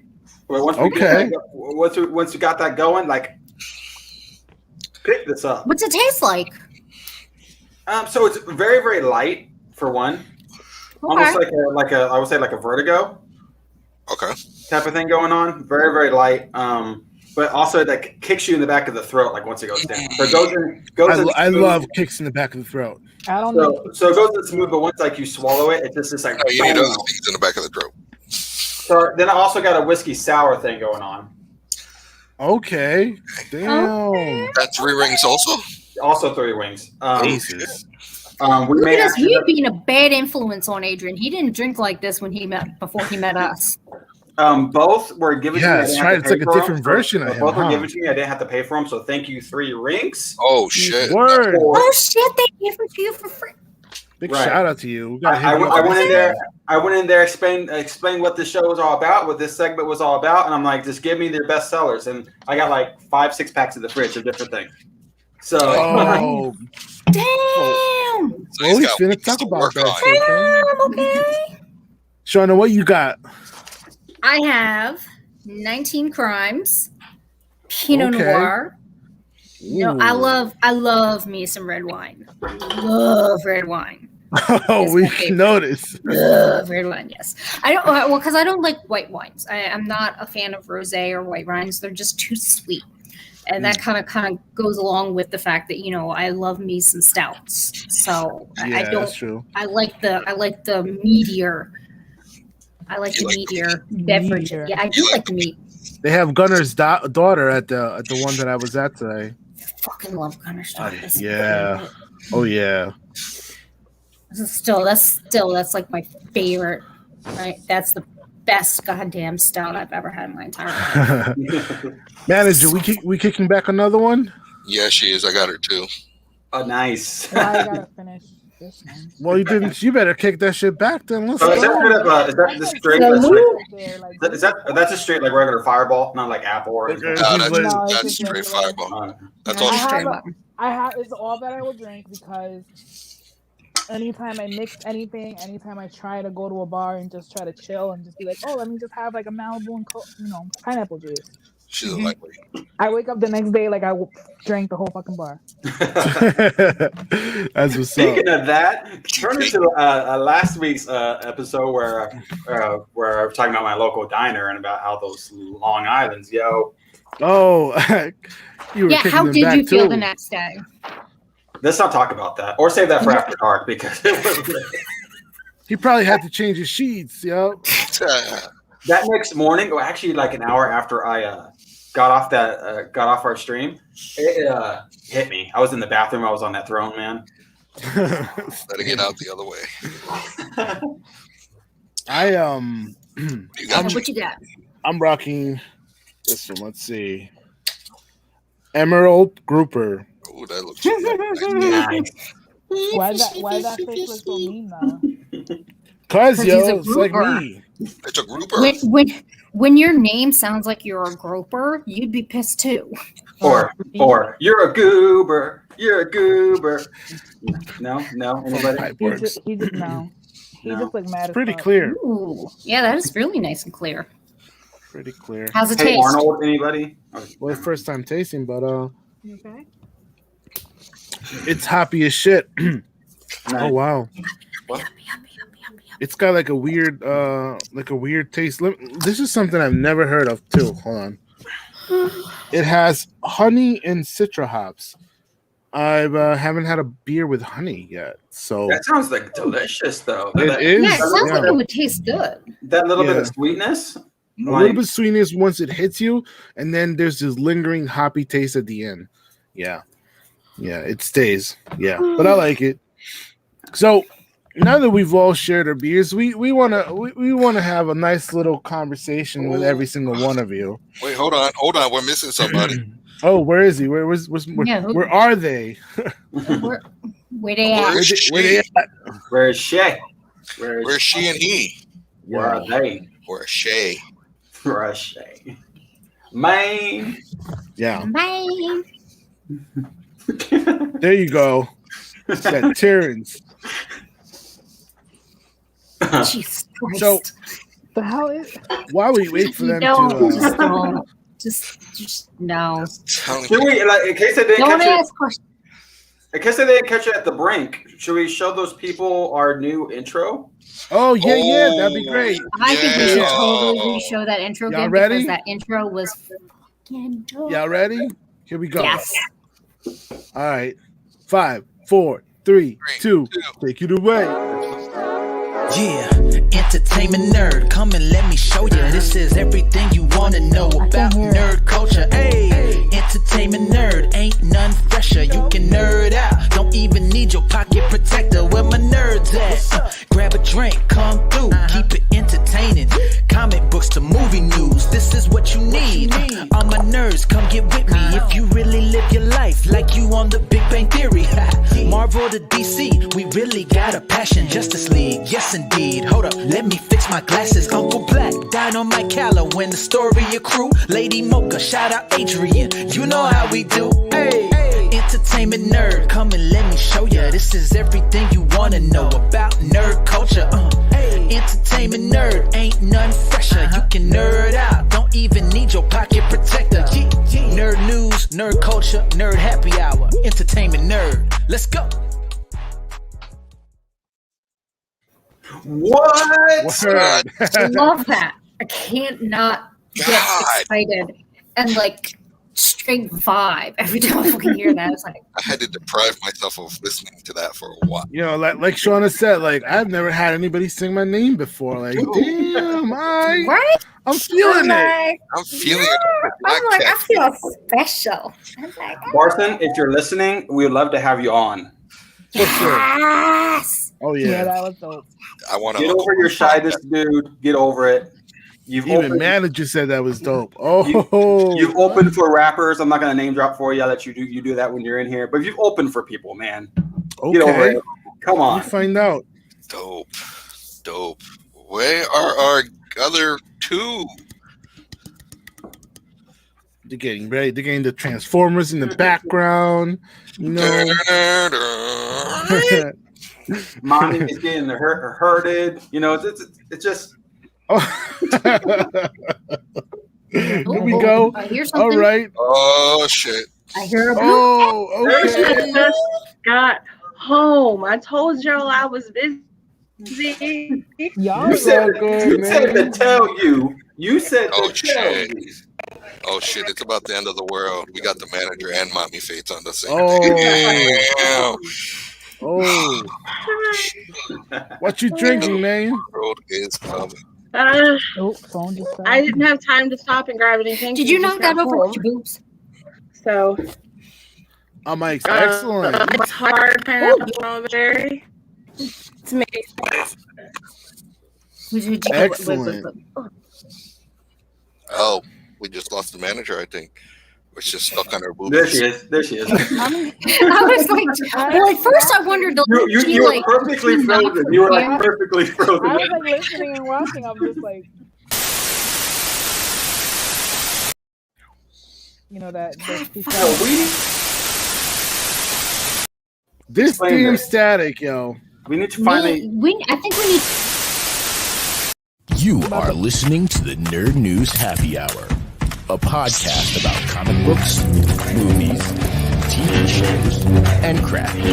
Why did you say that, Dad? Yeah, nah, this whole thing is a suit. Dude, what the fuck? Where'd Mommy go?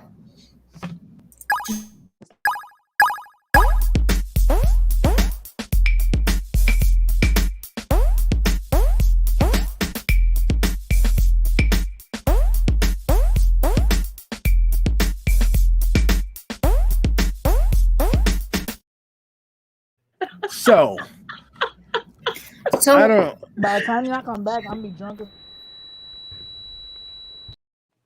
Sorry. Yeah. So. Yeah, I think it's about that time, man. Yeah. So you know. Wait a minute. All right. Hold up, wait a minute. So if you're a Nerd News Happy Hour fan, let's see some hands in the chat comments right now. Give us a thumbs up if you're here in the Nerd News Happy Hour. Yes, if you were here because you are from the Nerd News Happy Hour, any of our channels. Yes. Duet, maybe, possibly. Oh, Rebby Roo is raising both hands. The man of the hour. Hey, the fam's all here. What's up? What's up, man? And also, put in like some sort of nerd emoji or say nerd if you're here from Okay, so that's right. Put some glasses if you're here for the nerd from the entertainment nerd, and a beer bottle if you're here from the nerd news. Or say Nerd News Happy Hour or Entertainment Nerd. That works too. All right, so we got Rebby Roo and Ninja Jade, both coming over from the Nerd News Network side. So who's here from Entertainment Nerd? Or put both if you rep both. Oh. Yeah. Double fist of shit. Oh! Nice. Thanks, man. Appreciate it. Oh, my God. Nice. Thank you, dog. Oh, shit. Really appreciate it, dog. Oh, my God. Yo, thank you so much. Holy We hell. appreciate you. I'm going to fucking, cry. No. Was that the first time? Yo, That's the first time, yo. He popped our cherry. Inside, right here. Inside. Doug, you're awesome. Oh my God. Thank you. Oh my God, he popped the fucking cherry for us. We need to have a cherry. Come on, y'all know y'all that comes up. Keep it coming. Yo, if you guys can't let that stand alone, guys. You guys can't let that happen. Like, Ooh. Yes, that was the first time anyone's donated to us. Oh my God. Yeah, that's right. A toast to Doug. Yes, a toast to Doug. Doug. To FPS Doug. Email yes, us your to address. FPS Doug. Thank you. Mm-hmm. Whoa! Oh my God! Doug! What the fuck? Doug. Email us your address. You are the first person to get merch. Yeah, we need to give him swag. We need swag, entertainment. Oh my God. We got this nice little box coming for you. Yep. Yes, it's gonna have personalized swag from all of us. with something special. I feel like this is a shut up and tell me moment. So let's talk, guys. Let's talk. Yeah, let's let people know what's going on with everything. So who wants to take the lead on this? I got something.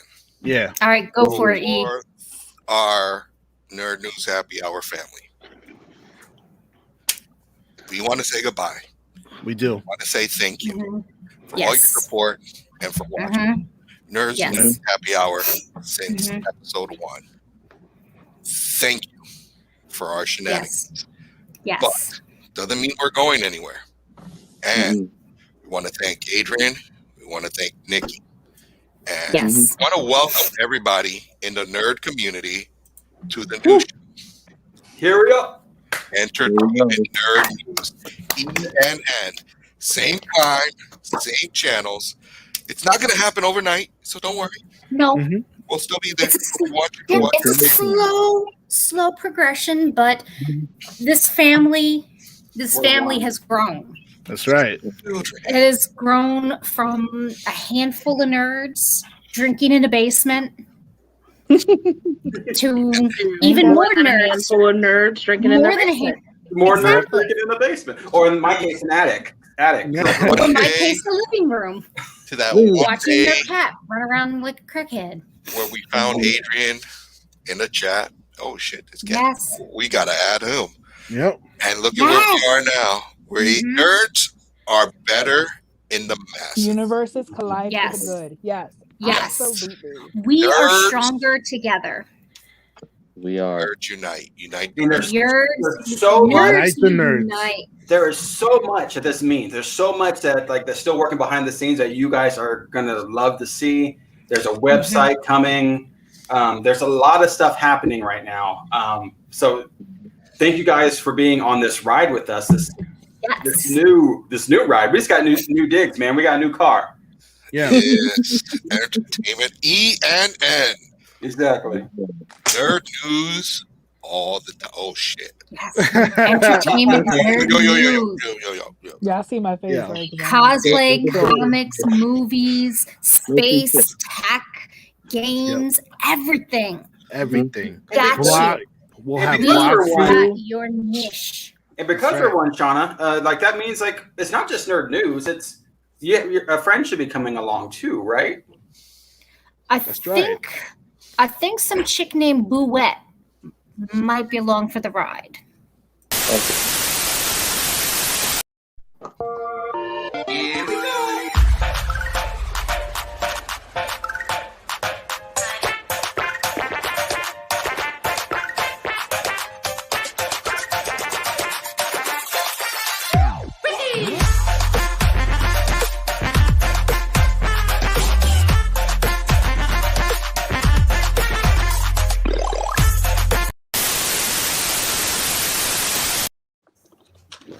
Nice. And to answer your question, Doug, that has been discussed. Stay tuned. Your great minds think. Oh gosh, yes. Between I think between all of us and all of our little niche things that because we're some crafty motherfuckers up in here. Yeah. We some crafty motherfuckers. We're resourceful to the exactly. team, to the yes. Exactly. We are the very definition of grassroots homebrew. Yep. So this is a D&D homebrew campaign. That's right. Hells yes. Roll D20. So there will definitely be some giveaways and some swag. There will be some interviews with definitely wrestlers, artists, fashion, cosplay, tech, game, everything.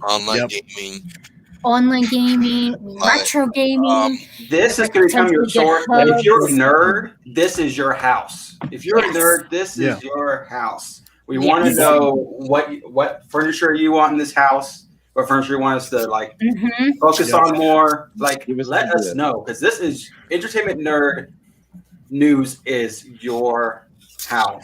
Yeah, exactly. We accept all fandoms. We have a room for every fandom. Space shit.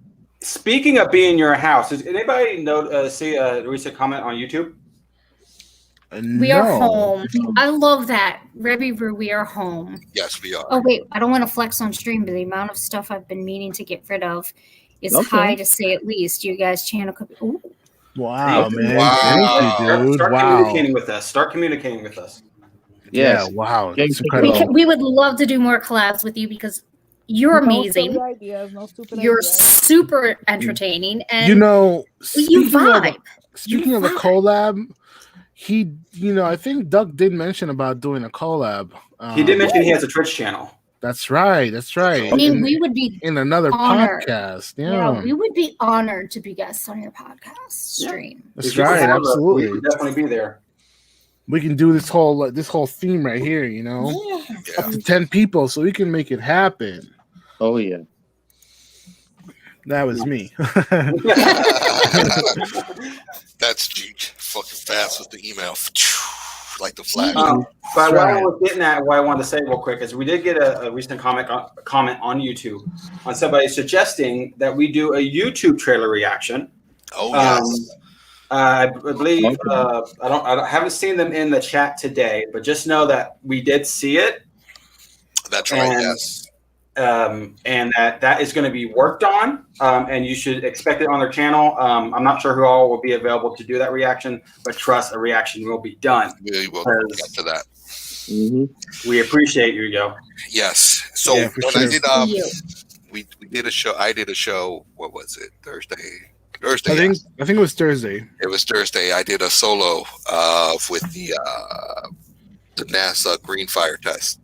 Yeah. And I think if you want to see more space shit, like it's not going to be right now. The schedules for space launches and shit like that are all over the place. But I had some great reactions, and if you want to see more of that shit, let us know. Let me know. I'm really the space nerd.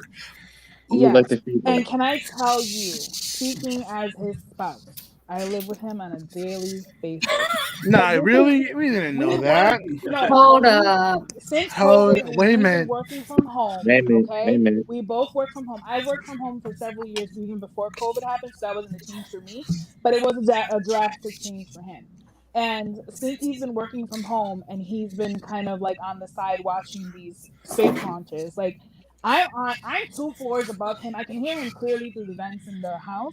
But he's 2 floors above me. And when when it lands successfully, I swear someone's murdering him down here. Like I have to stop what I'm doing, like legit, and be like, "Are you okay, babe?" Because he'd be like, "Oh my god, they successfully landed a ship," and I'd be like, "Really? Like I thought you were dying. Like I thought somebody was straight up murdering you." Like.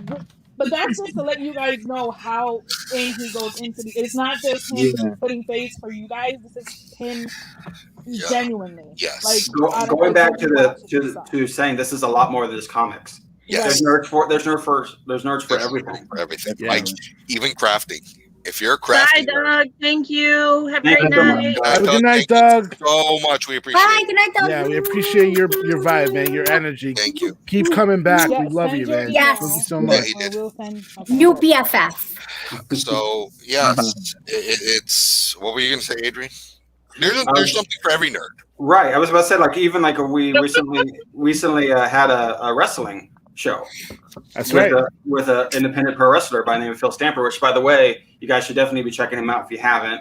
He streams independent wrestling every Thursday nights on Twitch and also does a lot of Among Us streams. So he has something for a little bit of everybody, but he's a regular, and we do things like that. So it's all over the place.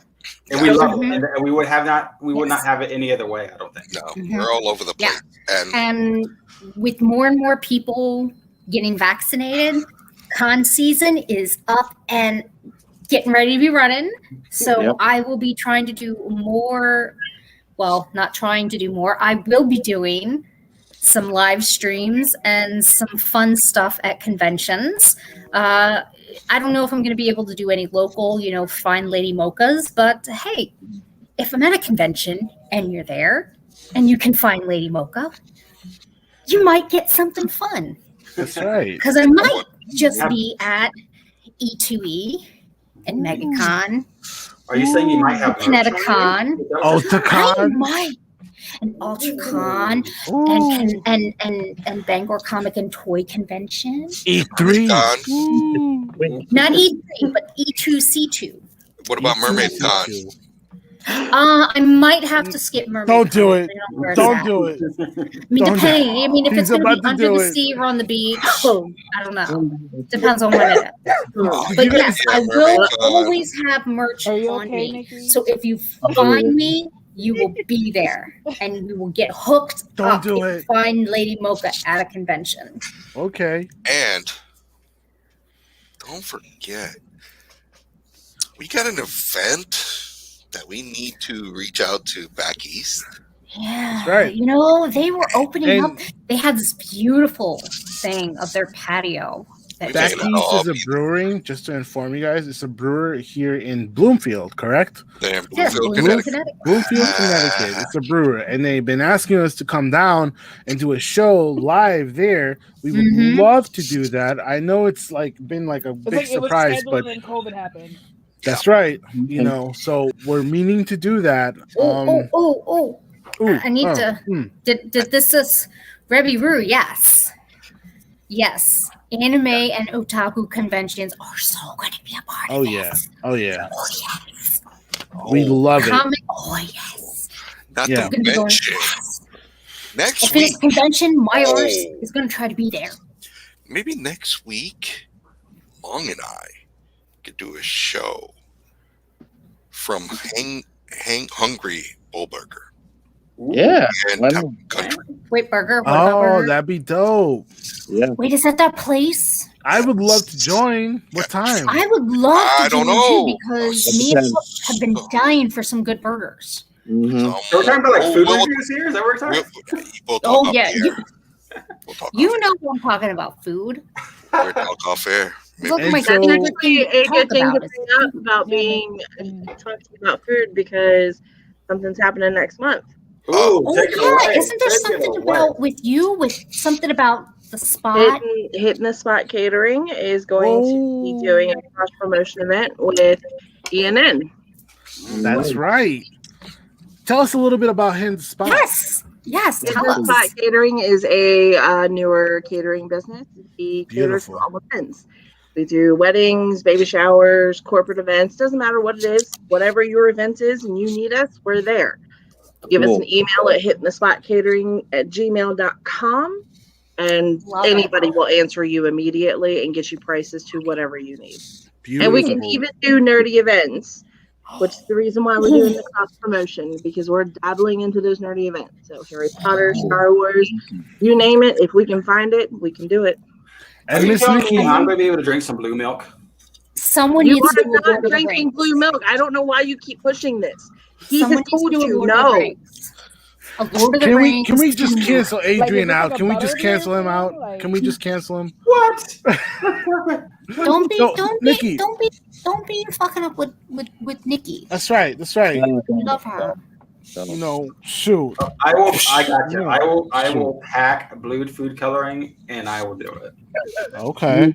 Adrian. Now, Miss Nikki. Just be careful with the blue food coloring because some of it will make you poop blue. Just saying.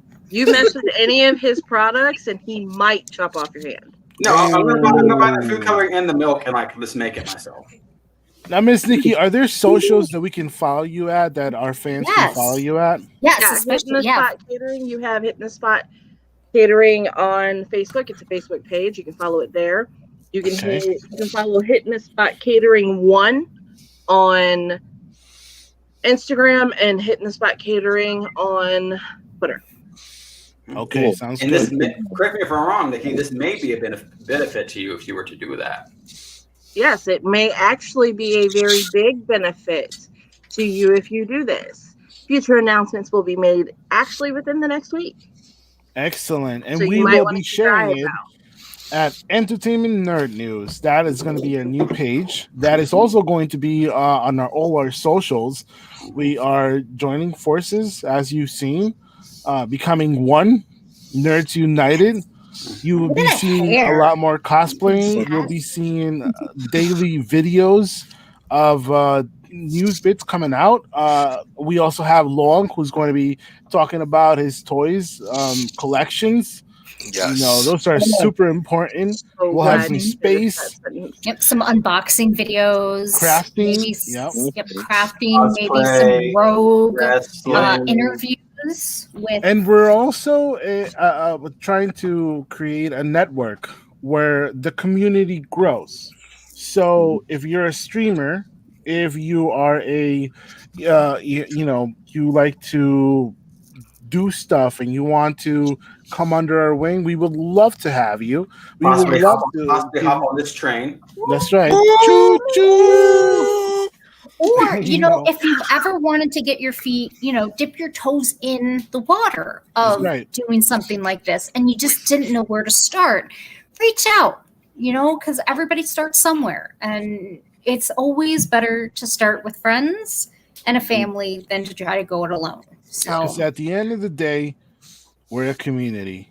Exactly. We're here for you. And we're family. And family supports each other. Yep. And we help each other grow. So support your local nerd. A big toast. Support your local. I love that. $1 a day. Did you know for less than the price of a cup of coffee, you too could support your local nerd? This is why we can't have nothing angel.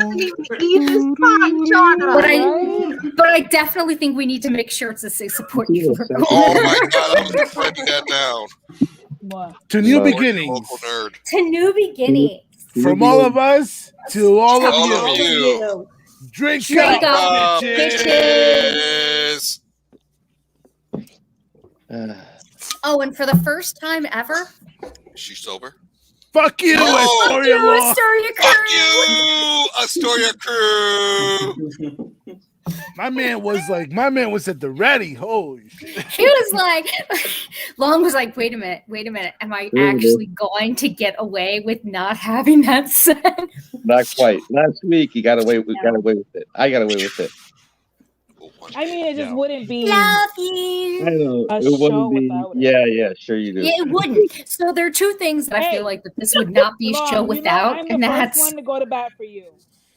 It would be us not starting on time, and then the fuck you Astoria crew. I think those are like the staples of nerd news and entertainment nerd. Is we never start on time, and we always say F you Astoria crew. Yep. It's just how it is. You used to it, guys. Yes, exactly. I think it's Nerds After Dark now. Yeah. So whoever wants to stick around, we're just if you want to stick shit around for a bit. Yeah. I'm gonna lament on the fact that this is gonna hurt like a motherfucker to take this mask off. I wasn't sure if it was a mask or if it was paint. Yeah, no, it's a mask. I put a little too much adhesive on there. Oh, it's gonna. Oh, you're gonna have like a bald spot, like right here. Do you have any astringent? So I might, because I usually use spirit gum, and I have spirit gum remover somewhere. But this time I was like, I'm just gonna use eyelash glue. Fine. Use astringent. Astringent will help. It'll loosen it. It'll make it a little gummy, but astringent will help. And if you don't have astringent, if you have alcohol or even sanitizer, that'll help. It'll help. Oh, you mean the other kind of alcohol? Yeah, the other kind of alcohol. I mean, the other kind of alcohol. The one you don't want to drink. Alcohol. The other alcohol. I got tons of I do have tons of hand sanitizer, so yeah. Oh, that would work. Kind of alcohol. Yeah, I like Rebby Rue is like I paint masks on. He's a painter. It is, but a pleather mask just looks so good, and I don't have to worry about it sweating off because I sweat like a motherfucker when I'm in like a big cosplay. Rebby Rue, I got this feeling that like we would love to see your work. We would love to like give you a platform, a stage for you to like grow. Mm-hmm. So if you're like walk behind the scenes, we should. We should, especially if you're a cosplayer, because you know me, I love me some cosplayers. That's right. Love me some cosplayers. We also have Darrell with Darrell. Yes. Yeah. Okay, so next week I may have giant vampire bitch cosplay. Plug it in, Rebby Roo. Nice. And then after that, I do have a dress that Darrell gave me. Oh, nice. That I can wear. That's awesome. Can you get me another shot? Yeah. What else can you tell us about it? So it's one of the dresses that he did for New York Fashion Week. Ooh. Yeah. So I'm pretty excited to. I've been a little afraid to try it on because I'm like, I don't know. Like, do you ever have something you're just like afraid to wear because you don't want to break it? Because it's just really nice. So I'm like, I don't want to break this, but I want to wear it. But it's like it's blue like and white, and it's. Jesus Christ. I wouldn't know what that. At this point, I definitely wouldn't know what that was like. So. Sorry, I'm really fucking. Anyways. But it's blue and white, and it has like yellow feathers and stuff on it, so it's pretty nice. Ooh, me with my lace front wig. Ooh, I would love to know where you get your lace front wigs, Ninja. Because I'm actually looking for some really nice lace front wigs to kind of. I love me a good makeup. Ooh, makeup too. Oh snap! Let me tell you. So did I hear crafting earlier? She's dynamite. Yes, there's definitely going to be crafting stuff like sewing, crickets, stuff like that. Straight up killing it on Instagram. Oh, Arda. Okay. See, I've never gotten I've gotten wigs from Arda before. They're like a cosplay staple. I've never gotten one of their lace front wigs. I'm going to have to try them out. Crafting. Woo-hoo. Yes. Oh shit, I'm tired. No one. Tired. I'm always tired. That and I have like two glasses of wine in me, so yeah, I'm fucking ready to pass the fuck out. That'll do it. That's why I don't do wine. It makes me sleepy. Gives me the sugar in it gives me hangover like nobody's business. See, it doesn't give me the hangover, but nope, not me. Not doing it. I refuse at this point to just try anything that's not Fireball. No, like you don't understand. Like I literally, the last time I had the worst. That Olga would even drink. I've known that for years. So no, but it's like I still mixed here and there. Right. Oh yeah, I have other stuff. Too. But the last time I went to a friend's house and I had a small glass of Moscato. I was there for about 5 hours, so everything was very spaced out. Right. Like I never even once felt drunk, not once, the whole night. One small glass of Moscato. I had a couple of what they had pudding shots. That was it. Okay. The next day, so it was bad. Like it was. Bad. Did you enjoy the pudding shot though? It was good. Did it taste good? Okay. So did you know that if you mixed Yoo-hoo and vanilla vodka, tastes amazing? And because the Yoo-hoo has a bunch of nutrients and like a bunch of vitamins and shit in it, you don't get a hangover.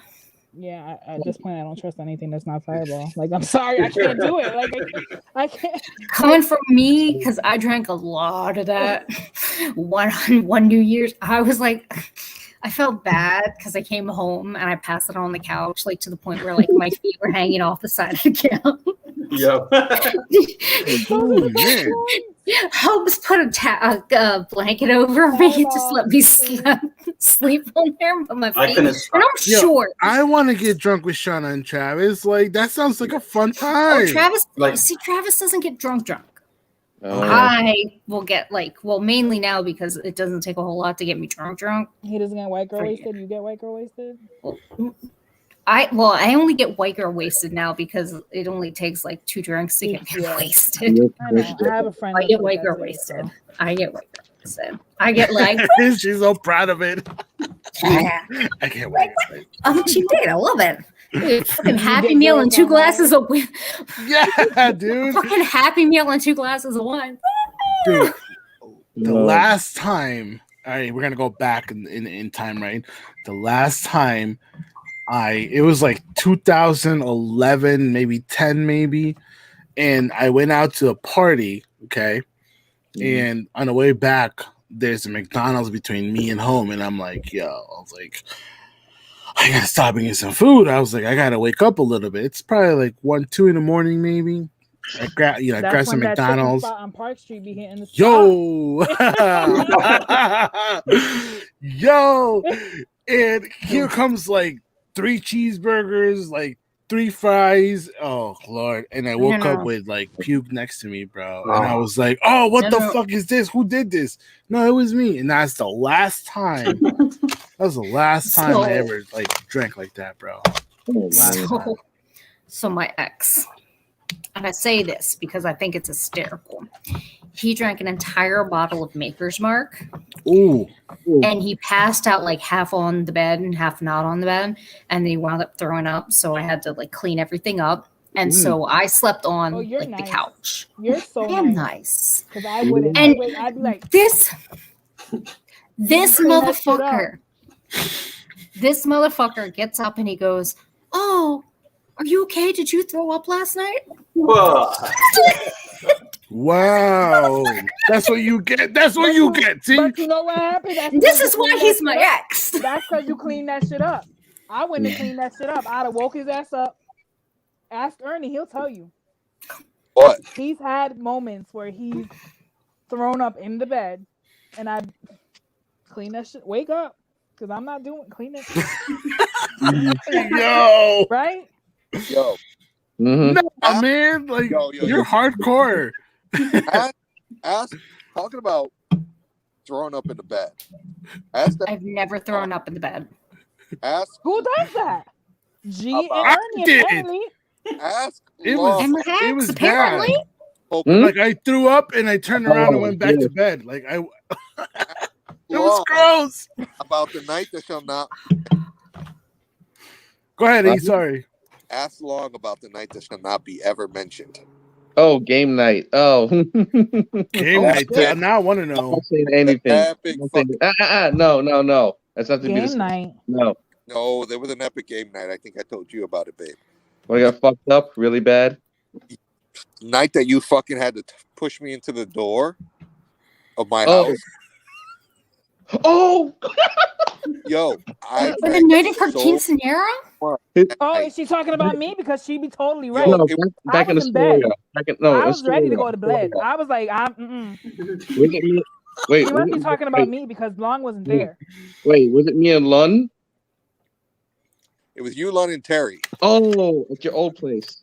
At my old place when I peed on it. See, but Ninja J. I'm sorry. Did you say you did what now? I took a piss on the church grounds. Fuck. I can't say anything. I did in front of a. And that's how the church in my house. No, or was it St. Margaret Mary's? St. Margaret Mary's. Oh, you dropped the church, man. I can't say. I dropped trowel in front of a college library and peed. So No, we need to watch out because it's no more white girl stuff, you know. The cops all over the place. The cops show. But shit happens. Did y'all read Ninja J's comment though? Yeah. Oh, Uncle Ernie blackout. Wait, what was that? Drunk in front of You grandma's. were ready to leave Uncle Ernie blackout drunk in front of grandma's door at my Keens. I meant Olga. Yep. Wait. I want to know the story. You drunk? got to start from the beginning. So Let's go. Mom. I'm the only person that could outdrink me in the world is my mom. I mean, that's yeah. I Yo, can see I that. love that. Yo, I'm not gonna lie. when we got there, she was already like halfway through a bottle of Bacardi, like a Yo. gallon. Like she was like, "Where the fuck you been at? I've been waiting for you all motherfucking night." Like, And I had to Damn. You had to catch up. I had to catch up. Yo, my mom is the only person in the world that could outdrink and me. what did Olga do? Went to bed. Went to bed. Yo, is your mom Cuban? Yeah. What do you think? Cubanas, man. Cubanas go in, bro. Yo. You can't outdrink them, bro. So fucking bad. They coffee and they drink. You don't mess with them. Yo, that coffee is something serious, Calo. Yo. Like, Shawna don't know. Shawna don't know yet. Shawna want to know. No, Shawna wants to know. Yo, I think Shawna wants to know. Shawna, I'm gonna tell you this much. It was this much. I had that shit with milk straight to the bathroom. River runs through it. It's like drinking a rocket fuel. That's fine. Look, right now the only thing that really gives me the shits is the red wine. So I'm fine. Bring on the coffee. Bring on the coffee. Yo, I say entertainment news networks goes on a tour to Homestead. Oh boy. I wouldn't try that coffee. See, you don't know. Like, yo, you tell me I'm not supposed to. No, you don't. That coffee is deadly. Yeah, you're right. You see, but now I want it. Now I feel like I need to prove my mantle as a coffee drinker and be like, no. Careful what you wish for, Shawna. Careful what you wish for. The gauntlet has been thrown down. Damn it. It's fine. Shawna don't give a fuck, man. If it's coffee, she having it. It's kind of like me. It's kind of like me in that fire water. You know, it's like whatever. I don't care if I'm gonna be on the bathroom for 4 hours later. Not even 4. It's like talk about a pulgante, yo. That shit's like 3 minutes later. You know what? Oh, I know what you're talking about. Yo, that's exactly. What's the worst that could happen? I lose 5 pounds. Don't ever say what's the worst. That is one phrase you never say. I mean, that sounds like a win-win to me. Just saying. Sounds like a win-win to me. Lose 5 pounds shitting. Drink some bomb. Next thing Shawna knows, she wakes up and she's in Japan in the subway station. She's like, "What the fuck?" Coffee again. I need the coffee. She'll be waiting with the fan saying "Entertainment Nerd News." If y'all give it to her, have a bathroom and a trash can ready close by the show. Thank you. See, I'm ready. Rebby Roos from New Orleans. She knows. I'm telling you, she knows. I like how she's you from said New Orleans. New Orleans. That's right. I feel like you grossly underestimate my love of coffee and the way I make Shawna, you're not ready, kid. I'm telling you. You can love coffee all the fuck you want. It's not even a. You're not ready for that shit. Talking about things that'll mess you up. People use this term generally, but I'm talking about the actual stuff. Actually had fire water. I should I'm just saying. Actual fire water. You underestimate the fact of how I make my coffee. Ooh, why are you showing my whole kitchen? Like, why? We just have to drink black back because of fuck the expressway. You see this dude? Yo, okay, Sean, I got you. Like, you defiant. That's right. That's right. I got this. Don't forget my fireball, please. I don't make my coffee the regular way. You got it. I'm afraid now how you make it. I don't make it the regular way. She spikes it. I make it with the whole thing's worth of coffee with this much water. This much coffee, this much water. Yes, that's how we make my coffee. Why? They sit there and they're like, "Oh, this is concentrated coffee. You may want to mix it up." And I'm like, I'm really mad. I opened our Instagram and there's Matt feet pictures there, man. God damn it. So mad, yo. Who's been liking feet pictures Who would again? do that? Ernie. One person. The one person that ain't here. That ain't right. He can't defend himself. I'm not liking feet, Pete. I'm not liking feet. Why do you still have your phone on? Oh, there we go. Feet Pete's. I got no Pete's. Where did Nikki Just the look. The phone. I mean, You want to touch? No, you don't. I've legit been sitting back here this whole time. She's been laughing at us. Like when E said ask Long about that story that we don't mention, I legitimately said, then don't mention it. Don't talk about what we can't mention. Okay, so am I really drunk or is there